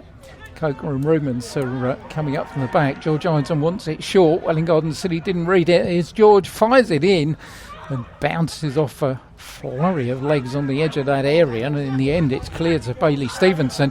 Here's Cyrus Babai, and Jack Vasey's made a good run. Here's Jack Vasey on the edge of the area. This could put it beyond Ware's reach, surely. Oh, and in the end he couldn't find Darnell Winter, and Ware getting out of jail free there. Had that have gone, maybe the wrong player in the right place, but Ware coming back in the opposite direction with Joe Dearman. There's Steph Giorgio. Chance to get the ball across the box. Can't do so. Good challenge once again coming in from Ali Olaganju. And in the end, the ball goes out for a throw in to Welwyn Garden City. Jack Vasey just picking the wrong option there. Yeah. I mean, it was a fantastic through ball from Cyrus, wasn't it? Jack Vasey running onto it, but unfortunately he couldn't convert. And unfortunately for him, he couldn't convert. But it keeps this game a little bit tight. Otherwise, I think if it was 4-1, then that would have been it surely. Yeah, I think one more and Welwyn Garden City will be beyond Ware's reach, but we're coming forward here as Mitch Hahn's ball to Liam Dawson is sorted out by Alex Harris. A high one forward. Darnell Winter in a chase with Echo Goker, and Sam Bentley has to come out and thump it forward towards the halfway line. It's a Welwyn Garden City who get to the ball again, though, as they have done for much of the afternoon. Brad Watkins goes down under challenge, then manages to get back up, but in the end it's Ware in possession with Joe Dearman. Dearman's ball towards the halfway line, pounced on by Golofsky, and Siggers thumps it away with Bailey Stevenson in his back. The ball will break to Liam Dawson. He's got some space to move into here. Left hand side, Alex Harris is the defender for Welwyn Garden City. Liam tries to go outside him. Alex sticks to his job well. Liam Dawson has to turn backwards. Liam Dawson again turns into Alex Harris. Ball goes out for a corner to Ware, which George Ironton will take on this near side of the field. No signs of any changes from either bench at the moment. As far as Welwyn Garden City are concerned, you'd think they wouldn't want to make one, because Mark Witherspoon doesn't want to alter the momentum they've got back since that Darnell Winter penalty went in 8 minutes into this half. Corner to be taken by George Ironton on this near side of the field then. One arm up in the air. Ball comes across towards the near post, headed out well by Alex Harris. Here they come again. Gucci, who's got Joe Dearman in front of him, and Dearman does a good job. Sends George Ironton going down this left-hand touchline. George turns onto the right boot, goes for the far post. Echo Coker comes in, and he's headed it in. Game back on at the Bexhurst. Echo Coker's first goal in a Ware shirt. Lovely setup by George Ironton. Welwyn Garden City 3, Ware 2. Well, there we go. I mean, there was Will standing, 4-1 would have been game over. Now it's 3-2, and game's well and truly back on. Lovely ball over from George on this left-hand side. He's just kind of floated it over to that far post, and Echo Coker's come in, nodded it in, and all it needed was a little header and to help guide it into the net. 66 minutes gone. Welwyn Garden City 3, Ware 2. And if we wanted a nice warm-up before Christmas, this is provided. It's been an absolute cracker and promises yet more before the close, I'm sure. Sam Bentley comes out and collects the ball. Well, Ware have got themselves back into the game. Just 5 minutes into this half. Then Welwyn Garden City stretch their advantage again with that penalty from Darnell Windsor. Now Ware right back in it with a header from Echo Coker. John Clements goes up with Kolosky. Neither of them really wins the ball as it spins up in the air. Clements is up again away from Jack Facey. Forward by Jack Dreyer. Ball on this near side will break for a throw in to Ware, which is going to be taken up by Ben Seggers. Seggers will leave it to Mitch Hahn and Mitch try the long throw here. A disappointing game last time we had a derby here, 0-0 against Hartford. This one's much more like a local derby. 5 goals, some cracking action. Throw comes in, headed out the near post by Golowski. As far as Mitch Hahn. Mitch Hahn for George Ironton. George with Alex Harris in front of him. Back from Mitch Hahn. He's got to get hit across the box. He's got Gucci down there making life difficult for him, and I think the ball's going to run out for a corner, is it? No, Mitch Hahn's still in possession. Does get it across the box, headed out by Brad Watkins, only as far as Ben Siggers. Brings in George Ironton. This is a different looking Ware here, but Ironton's ball is a poor one. Golowski can clear, but only as far as the former Welwyn Garden City man. Brings in Giorgio, far side's got Joe Dearman outside him, decides to go on his own to Steph Giorgio. Giorgio's still there. Now he does find Joe Dearman. Dearman's got plenty of claret shirts in front of him. Finds Giorgio again on that far side. Gets a shove off of Ryan Kerwin. Puts the ball across the box. Jack Dramage, it's in the net from Liam Dawson. 16th of the season for Liam Dawson. 2 in 3 minutes, and Ware are back level at 3-3. Well, I mean, that's all it takes, isn't it? I mean, they make it 3-2, get themselves up, get their confidence up, and, a couple of minutes later, back into it, 3-all. I mean, what a game we've got here, Pete. Yes, this has been a fantastic finish. There's still 20 minutes to go. Yeah, would you believe it? Well, Steph Giorgio set that up with the run down that right-hand side. And when the ball came across, well, you don't have to give Liam Dawson any chance like that. In the back of the net, Liam Dawson moves a little further up the Golden Boot table. 16 so far this season for Ware's number 11. And what's going to happen now? Well, as Cyrus Babite coming forward, but can't control the ball. And Steph Giorgio brings it away for Ware. Chips the ball down the line, looking for John Clements. Loads of cries going on that far side about the ball going out of play, but didn't do so. This time it has gone out of play, and it's going to be a throw-in to Welwyn Garden City on that far side. Well, we haven't reached there yet, but don't forget Ware are the kings of scoring goals in the last 10 minutes. They've scored 10 so far this season. In the last 10 minutes again for here's Bailey Stevenson at the other end. Great block by Ben Siggers. Here's Gucci though. Welwyn Garden City fancy another one as Brad Watkins plays it forward. Here's Bailey Stevenson being forced across the area, and in the end it was blocked by Dan Ruman. Stevenson gets it back. He's brought down by Coker. And well, that was fairly cynical by Echo, you've got to say, and that's deserving, I would think, of a yellow card. Yeah, absolutely. I mean, the referee's got no doubt in his mind, has he? He's got his whistle out straight away, calling him over, and his card's out of his pocket. And I don't think Echo can have any complaints about that yellow card. Well, from hero to villain in the space of a couple of minutes. Echo Goka scored Ware's equaliser, and now in referee Fadi Mansour's book. That's third Ware player to be booked, alongside Mitch Hahn and Darian Furlong, rather, who went off in the first half, and John Clements. Coker's still getting that really is a little enlarged, isn't it? Echo Coker and referee Mr. Mansour. Welwyn Garden City got a free kick here. Over the ball is Jack Vasey, two-man Ware wall in the way of Ben Siggers and George Ironton. Ware have still kept two forward, Liam Dawson one side, Joe Dearman the other. So what can Jack Vasey conjure up here? Sam Bentley at his near post, just making sure that two-man wall's got the angles right. Jack Vasey it is then, who's going to put the ball across with the left boot. He does. Up they go, and the ball bounces off the post and is in the back of the net. It's gone in, but I'm not sure who got it. I think it could be Darnell Winter. Ware didn't pick it up. The ball came across, came off the goalpost and into the back of the net, and Welwyn Garden City are back in front with Darnell Winter's second goal of the game. Yeah, I mean, it certainly looks like it was Darnell's goal. Obviously, I can't be certain, but I do feel from the way the play went and the way the ball travelled, it was Darnell's goal. But I mean, Pete, I know you said you said earlier when he took the penalty and scored his first goal, there's still more goals in the game, and there's been 3 goals since that. I think there's still more to come. Well, here's the announcement. Bradley Watkins. Oh, it's actually been given to Brad Watkins there. So, although Darnell Winter is the one that's getting the congratulations, so not too sure about that, but it's one or the other. I think there'll be some disagreements. I think there will be between the two. Trying to claim it.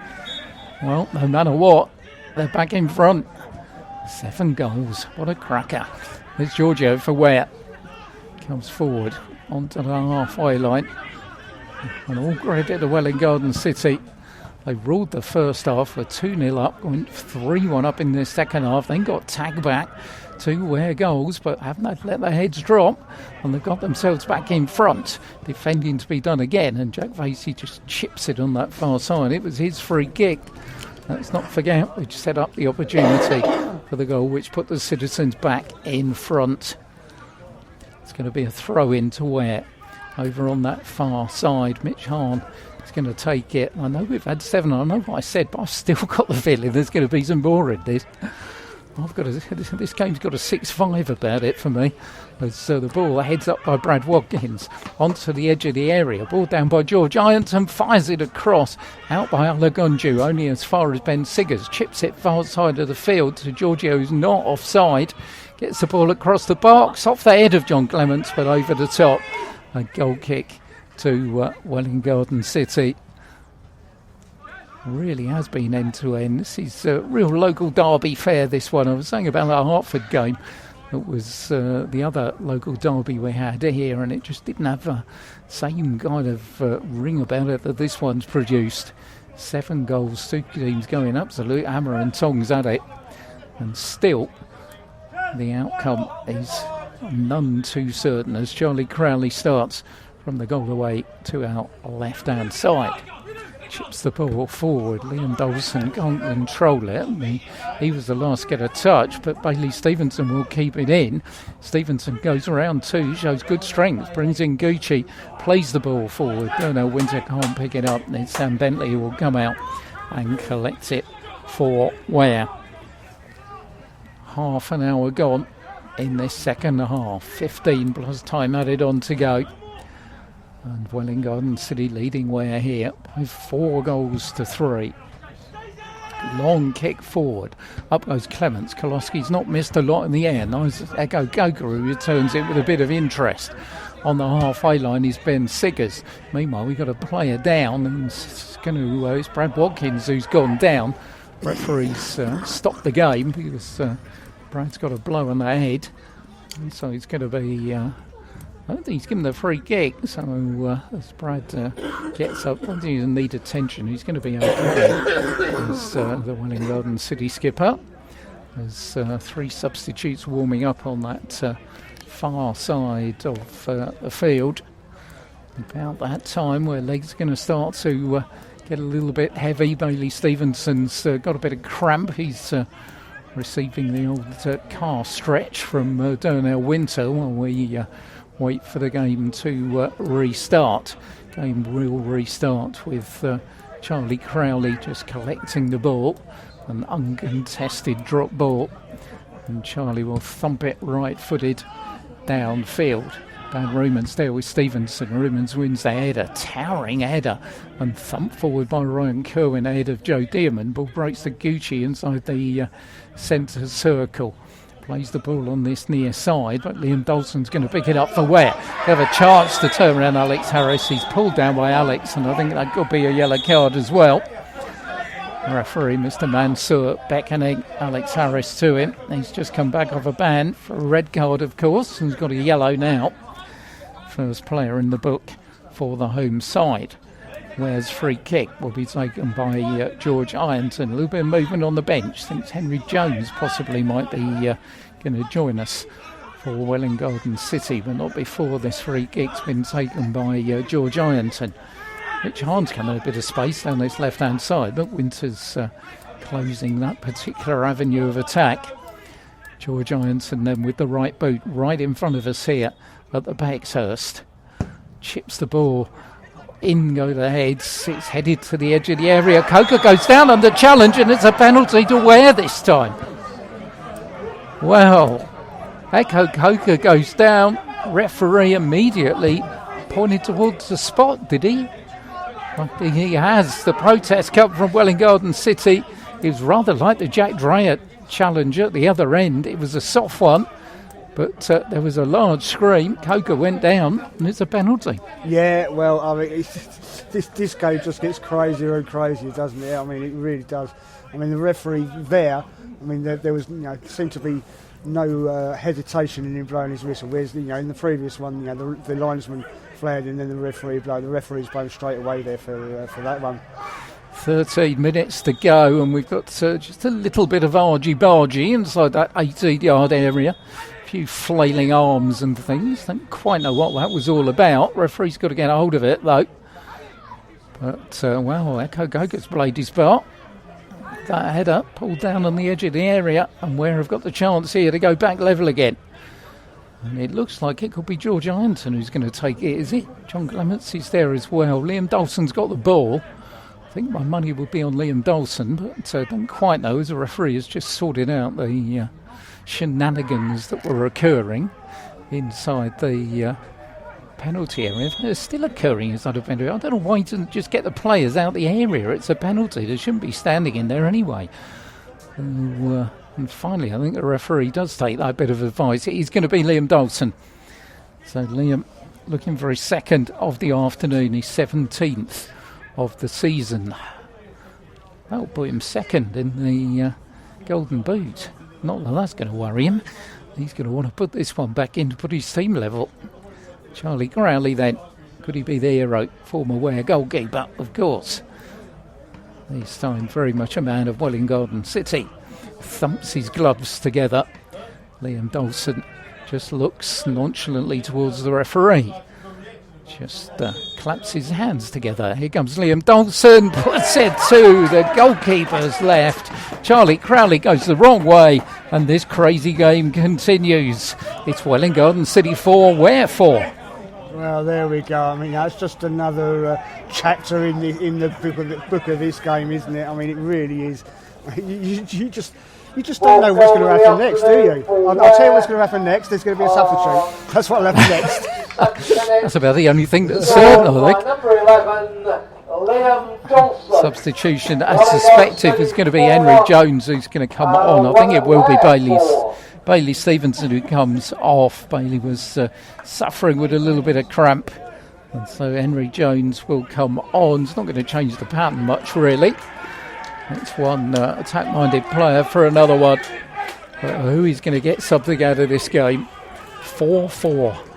I've got to say, when Welwyn Garden City... Also, the strange thing about this game, Simon, is when Welwyn Garden City went in at half-time 2-0 up, we'd had absolutely no inkling what was going to come. You had no idea it was going to go the way it has in the second half.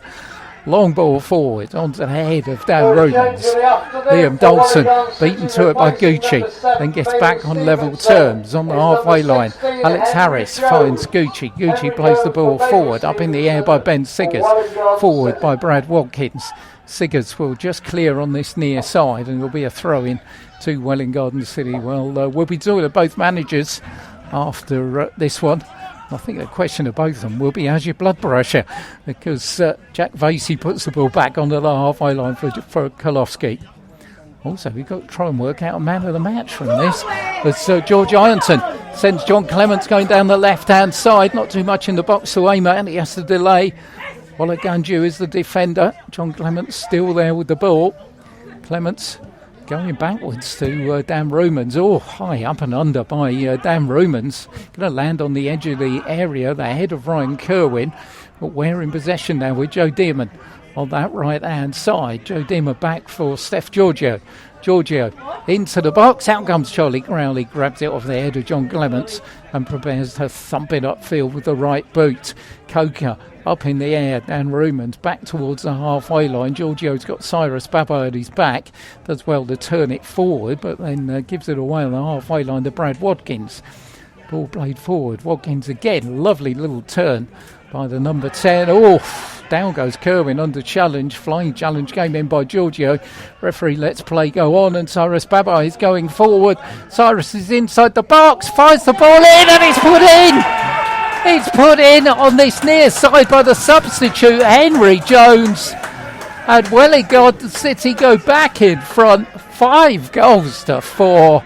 And what else could happen here at the Pexhurst? Well, I've just got no more words now, really. I mean, this just gets crazier and crazier and crazier, this game.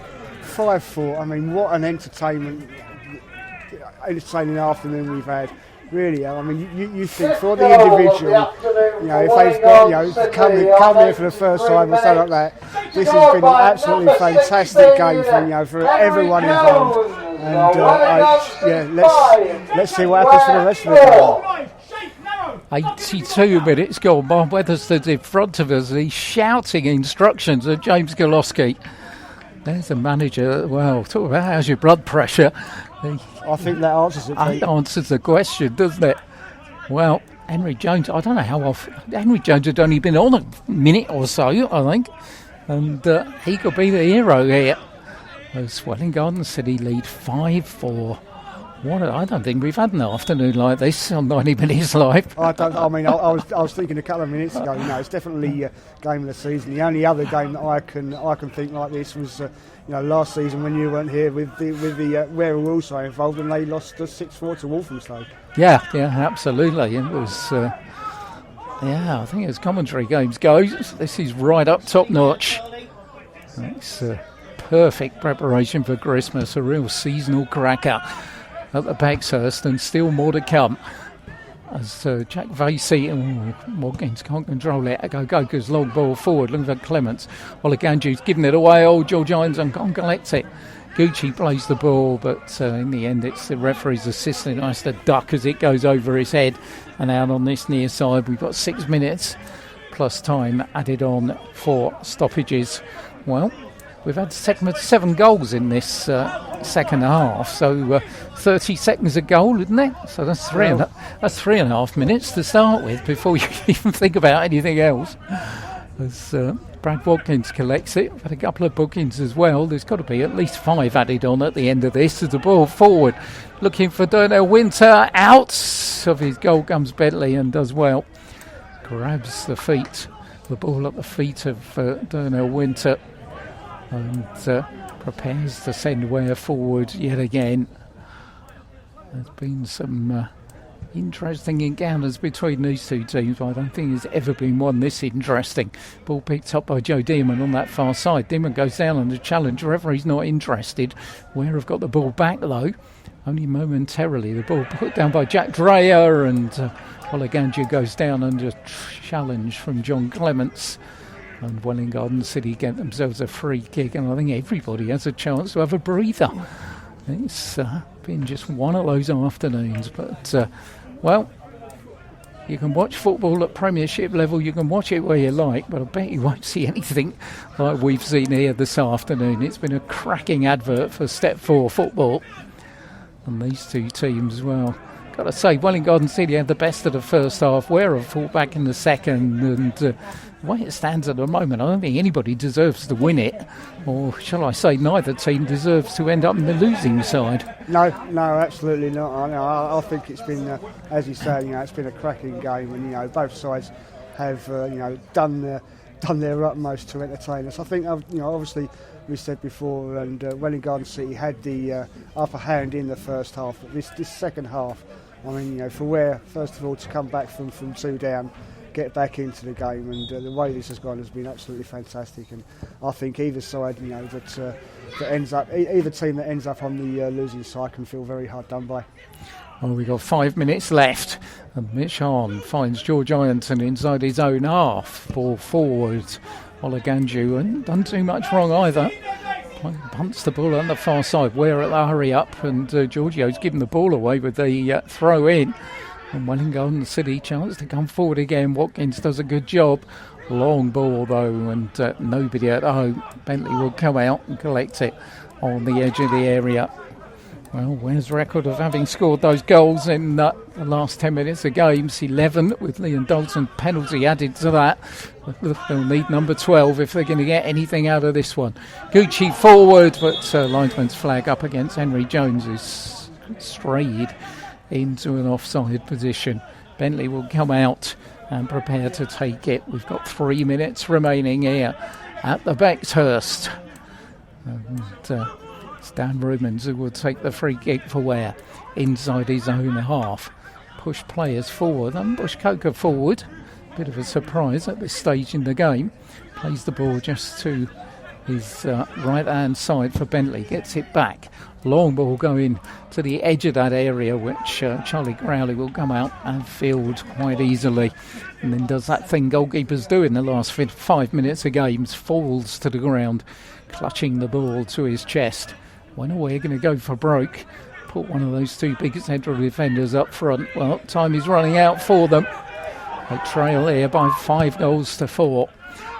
Charlie Crowley, high ball forward onto the head of Dan Rumans. Back out by Jack Vasey. Ball pushed to the left-hand side by Henry Jones. And Giorgio, that's a poor back pass. Bentley has to come out and does well to do so. It's all getting scrappy. We're trying to get the ball back, and Welwyn Garden City trying to hold on to this advantage. Dan Rumans against Gucci. Rumans goes down. Referee's not going to give anything. And Welwyn Garden City in here with Darnell Winter across the box straight into the chest of Sam Bentley. Players stayed down there on this near side, who is Dan Rumans. And they're saying that they want physio on pretty quickly. So I don't know if that's something, but he went down under the challenge from Gucci. Referee didn't give anything. And Kevin Gaines going to have to come across and give some attention to Dan Rumans, who's gone down. He seems to be rolling about in quite a bit of pain there. And I think what happened, I think Gucci's caught him with his boot as he's gone round him. I really don't think he's meant anything by it, but I think his boot's caught him, and that's what's caused the trouble for Dan. Well, Dan's had a career blighted by injury, hasn't he? And this doesn't look good, the way they're signalling. Players generally know, don't they, when there's a problem. And I think the Ware players really do know, as the Welwyn Garden City physios come out as well now to have a look. Yeah, there's obviously some kind of some sort of issue there with Dan, and the physios both seeing to him there. So hopefully, obviously, we hope it's not too serious, but we'll have to wait and see what the outcome is here. Yeah, I think I don't know whether John Clements was saying Paul Halsey's come across now, and that never is a good sign when a manager has to come all the way across. Well, we're trail here 5-4, and to lose their skipper as well, who it'd be fairly miraculous if he appears against Hertford on Tuesday, you would think, if the injury is that bad. And certainly all thoughts, it's going to mean there's going to be considerable time added on at the end of this one. And looking on the far side, there is movement on the Ware bench. It would be Michael Toner, I would have thought, would be the obvious one to come in as a replacement for Dan. And still quite a bit of concern here for Ware's number 6. It's difficult for us to see here because our position, anybody that knows the Pexhurst, is a very low stand. It's only got 4 tiers from front to back. And when you're sitting at the back and it's right on down by the right hand touchline where we are, it's very difficult to see what's going on down there. The referee's just standing there with his hands on his hips. Far side hasn't been a Ware substitution yet, but I think that's only a matter of time. There's still concern over Dan Rumans, who haven't moved as far as I can see. There's some applause from the crowd, which seems to suggest something's going on. Not something we can see. There's it looks like the physios are still on the floor, so I can only presume they're still treating him. Unfortunately, we've got spectators in a way we can't see quite what's going on with him. But it looks like they're getting him to his feet now. They've just pulled him up and got him to his feet. Yeah, I can just get a glimpse of him now. He's getting still treatment from the 2 physios. No sign of a substitution yet, although Michael Toner is ready to go. I think we'll come on. There's some ripple of applause that's gone around. And got, unfortunately, another gentleman now who's stood up, who's blocked the only avenue of vision that I had. So not really much to tell. There's one physio walking away now, and Paul Halsey is going back towards the dugout. So certainly I think we will be about to restart fairly shortly. We've had, I might get that a 5-minute delay, so we've got that to add on plus. So I think 8 or 9 minutes, and can see now the crowd have sat down. Dan Rumans on his feet, which is really good to see. And I think he may even be coming back on again by the look of it.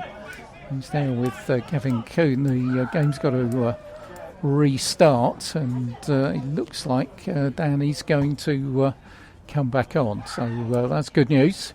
Paul Halsey's going to have to make his way over to the dugout. So restart now. Where we've got 12 men on the pitch, but he's a goalkeeper, isn't he? So yeah, probably wouldn't count. But Paul's now coming across this way. I don't know what he's doing with the referee. The referee has got the ball. Dan Rumans is up and I think ready to come back on. The referee's bowled the ball out on this near side, and not quite. I don't think anybody knows what's happening at the moment. Referee's going to whistle for another ball, so obviously didn't like the one that's just put out on this near side. Paul Halsey's just making his way off the pitch, escorted by the referee's assistant now on that far side, and we're just about to restart. Well, it's been one of those afternoons, isn't it? It certainly is, yeah. I mean, so you just don't know what's going to happen next, do you? I mean, thankfully, it's it does look like Dan's going to be okay. So that's one good thing, and we can finally get on with the rest of this game. Although, having said that, I think he's Michael. In fact, he's not, because Michael Toner's just come on. So I think Dan is able to make his own steam into the dressing room, which is good to see. But Michael Toner has come on wearing 16, 38-year-old Michael Toner, evergreen. He's come on to play the final part in this one for Ware. He's had quite a season, of course. He played in goal one game. But here comes Sturdale Winter, edge of the area, right-hand side, fires in the shot, but it's easy for Bentley, diving away to his right-hand side. Michael Toner. Kick forward by Bentley towards the halfway line. We are into time added on for stoppages, but time added on for stoppages started when we were in a stoppage, so not sure how much has been added on. My guess is got to be 7 or 8 as forward. Liam Dolson picks up the ball, handball against Liam Dolson. It's going to be a free kick to Welwyn Garden City. I think the watch is pretty immaterial now because that's 5 minutes over the top, but we didn't restart till we'd had 4 minutes over the top. So no board, unfortunately, at this level. You do find it sometimes to tell us how much longer has been added on. Let's hope Mrs H has got the dinner in the oven and not in the dog. It's going to be a late one. Talking to both managers after this, of course. They'll be on 90 Minutes Live post-match tomorrow, which we had a lot of hits on that as well, by the way. We were talking about statistics. Thanks to everybody that's listened to those. It's Henry Jones down by the corner flag. I think it's a bit too early to go for that one as Toner goes in. And in the end, the ball goes out for a corner to Welwyn Garden City. So as far as the home side are concerned, they'll be happy that it's down at that end. They lead here on a quite remarkable afternoon at the Bexhurst by 5 goals to 4. 2-0 they led at half time, and then we've had a blitz of second half goals, 7 in the second half. And well, it's not often you score, I guess, 4 goals away from home in the second half of a game and end up on the losing side. But that's where Ware are at the moment, as Alex Harris heads it forward, ricochets off a Ware head. Brad Watkins will let it go because it's gone for another Welwyn Garden City corner. Ware go and get it at the right end from their perspective. They're going to send on Richard Ennin on that far side of the field. Not quite sure who's going to come off. We will have a look. There's no board that's been produced on that far side, so can't see who's departed. But certainly Richard Ennin, who's come on for Ware, would look to be a wide player, I would suggest, who's gone off. Can't see who's gone off, actually. And it must have gone off down on this side of the field. We'll let you know who that is. I'll walk him round on the far side in the end. He's Mitch Hahn, who's gone off to be replaced by Richard Ennin. So an attacking move by Paul Halsey at the death of this one. It's been that kind of script. If this was a pantomime, you wouldn't have believed it. Saying about with Richard Ennin coming on, when I watched that that FA Sunday Cup game a couple of weeks ago, he was playing for Highgate Albion. Oh, okay. But, well, he'll be... he cemented his place in the heart of Ware fans, of course, scoring the second goal in the first East Hearts derby against Hartford. Oh, we've all been given away. Cyrus Babai, good tackle by Echo. Go. Otherwise, Cyrus could have been through with a hat-trick. Here is Richard Ennin for Ware. Going down that right-hand side, pulls the ball across. Kerwin's in the way, and he'll thump it forward. Steph Giorgio collects the ball and puts it all the way back to Sam Bentley. Well, again, about that time, Simon, for man of the match. I mean, good luck on that one. I mean, I think we've obviously got a few contenders, haven't we? You know, I mean, a Liam Dawson double, 2 from Elwyn, 2 from Cyrus Babai. But I mean, I think with the trouble that Cyrus has caused Ware down that left-hand side, 2 goals, a couple of lovely through balls, and he's the one that's provided that ball through. Although Sam did get a hand to it and save the initial 5th goal for Welwyn Garden City. But I think I'm going to go for Cyrus. I'll go along with that. I think it's a good goal. Cyrus Babai is the 90 Minutes Live in association with Easy Shelf Man of the Match. Congratulations to him. And Linda, of course, took our picture earlier on, so a little family affair there. Thanks to her. She said she's going to forward it to us as the ball by Brad Watkins. You could pick so many players, can you? But you've got to give it to an attacker in a 9-goal game, haven't you? And coming forward, George Ironton for Joe Dearman. This is a chance for Ware to make it a 10-goal game. Dearman goes down. Is that a free kick or is it a throw-in? We'll wait and see. It's a throw-in. Stefanos Giorgio is going to take it for Ware on that far side of the field. We go on here at the Bexhurst. Welwyn Garden City 5, Ware 4. Throw comes in from George Ironton, headed out by Brad Watkins. Cyrus Babai lets it run forward. George Ironton will get it across the box, headed out by Jack Facey, back in, and this time it's Ryan Kerwin who clears as far as Henry Jones, 1-on-1. Siggers is the Ware defender. Henry Jones is the attacker. One more goal will put this surely to bed. Darnell Winter. Winter is being delayed by Michael Donor. Plays the ball on this near side for Gucci. A linesman's flag goes up for offside and they waste the opportunity to put it beyond Ware's reach. 56 minutes, says the watch, but I still think we could have another couple of minutes on. I think that was poor there from Gucci, getting caught offside in that position. He really shouldn't be getting himself caught offside from there. Ware have pushed Echo Goga up as a centre forward alongside John Clements. They're throwing the kitchen sink here because they will need to. Referee, I think, did he book Sam Bentley there? I think he did. He booked someone. I'm not sure if it was Gucci because he seemed to wave it in that direction as he was running back from him. So that's who I think it was. But Sam Bentley will take the kick down. Oh, it's a terrible one.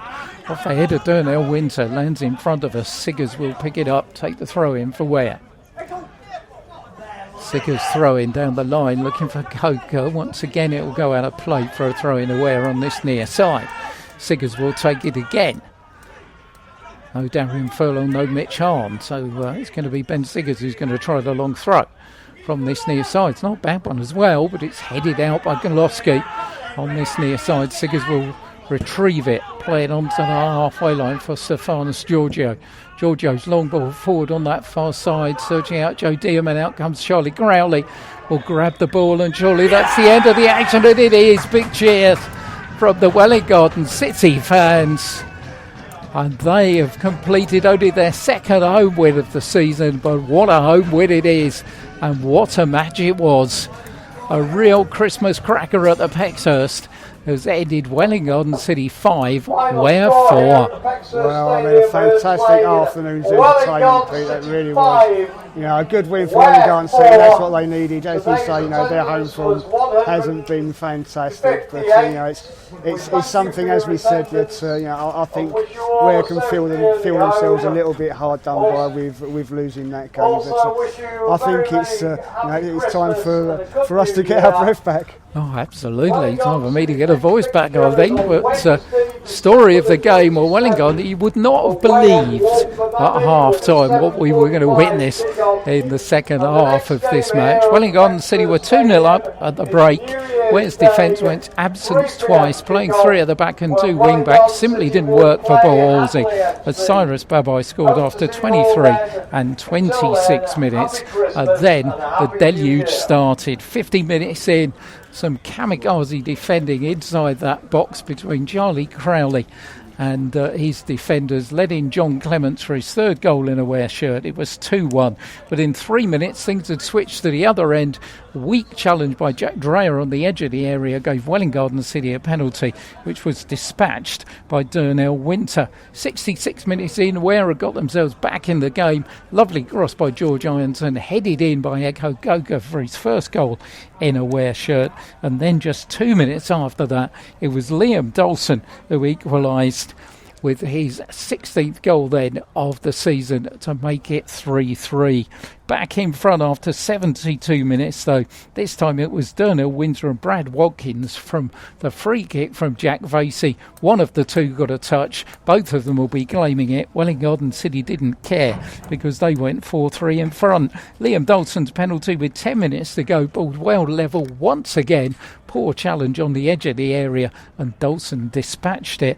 And then Henry Jones, just 2 minutes after that, had only been on the field for a minute when Cyrus Babai set him up as Ware's defence went missing again, and he rolled the ball home for 5-4. Dan Rumans then had 5 minutes of treatment and was then removed from the game with an injury. We had 10 minutes added on at the end of it, but Ware couldn't claw their way back into a quite crazy afternoon here at the Bexhurst Stadium. Welwyn Garden City 5, Ware 4. Welwyn Garden City make it 5 wins out of 6. They're on a real roll, Mark Weatherstone's team, and they will certainly be a team to look out for in the second half of the season. They're at Waltham Abbey for their seasonal fixture on Wednesday night with a 7:45 kick-off. We wish them well there. As far as Ware are concerned, they'll stay on 26 points, having played 17 games. And they will have to regroup quickly ahead of the 101st League East Hearts derby on Tuesday when they take on Hertford Town at Watson Park. I'll be there with our special guest match summariser, which certainly we're looking. Simon's looking at me here with his head nodded, but I'll be there on Tuesday when Jake Bunyan will be joining me to bring full live commentary of Ware against Hertford, which promises to be another seasonal cracker. Quite whether it will reach the heights of this, quite whether anything this season will reach the heights of this, I'm not sure. But what's been happening elsewhere? Well, I mean, I've got all the full times here for you. So obviously, with the amount of added time we've had here, all the games are over. So Barton Rovers 0, Bedford Town 0. A bit of a surprising result there. Good result for Barton Rovers and Bedford dropping points again. Hadley 2, Stotfold 1, which is exactly as it was at half time. Kempston Rovers 1, Biggleswade 3. Waltham Abbey came from behind against Kings Lane and they were 1-0 down at half time. They've ended up winning that game 2-1.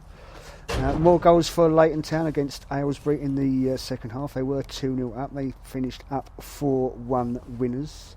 North Lee, they extended the half-time lead over AFC Dunstable and they won that game 3-0.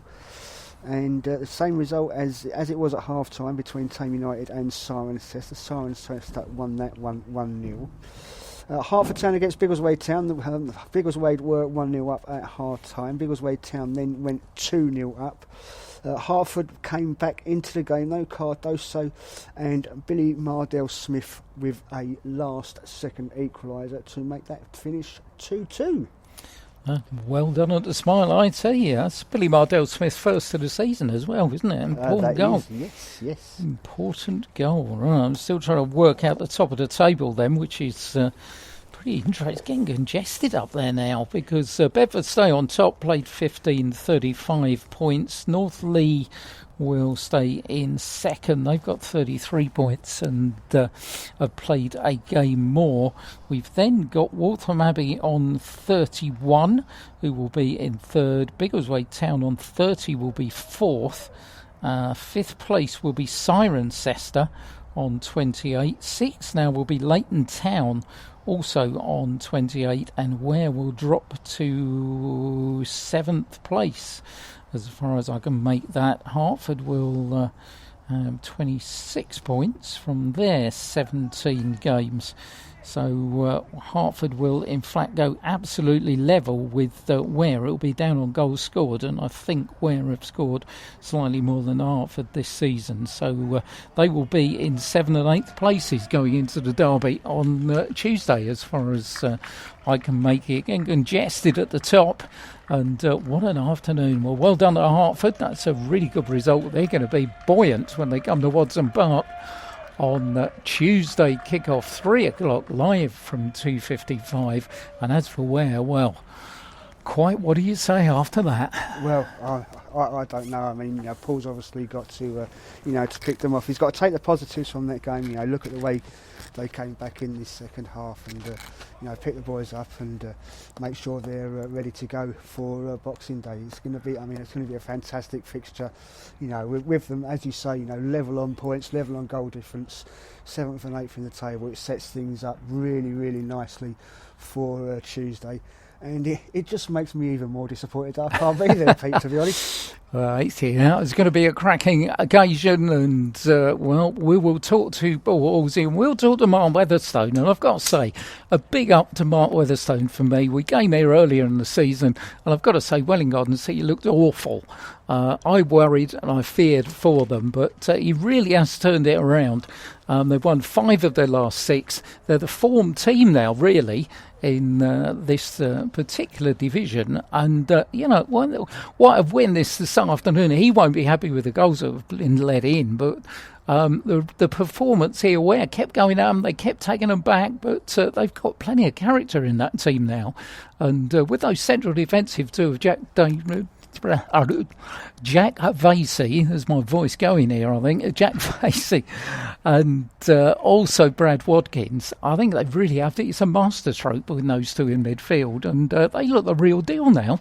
Yeah, I mean, I think they're looking fantastic. As they said, we struggled to see any positives for them earlier in the season, but Mark told us, look, I've got a plan here, I know what I'm doing, and I want to do this and get this player in, and so on and so on, and he's gradually turned things around. He's got the players on board that he wants to have, he's got the fans on side, and they're playing some really entertaining football, and things are looking really, really good for them. Things are looking good, and at the back at Hurst it finished here, Wellington City 5, Ware 4. We're off to talk to both managers who will be on 90 Minutes Live in association with Easy Shelf post-match tomorrow. Have yourselves a great Christmas. Thanks for joining us throughout this season in 2023.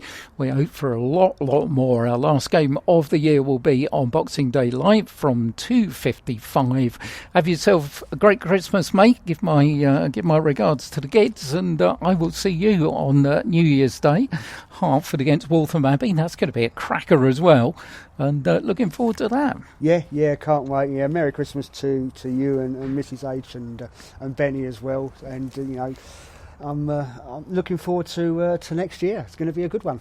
Certainly is. Thanks for listening. Enjoy your Christmas, and be sure to join us 2:55 live on Tuesday, Ware against Hartford at Watson Park. I'll leave you with a full time here at a deserted Bexhurst, but a happy one for the home fans. Could it finish Wellington City 5, Ware 4?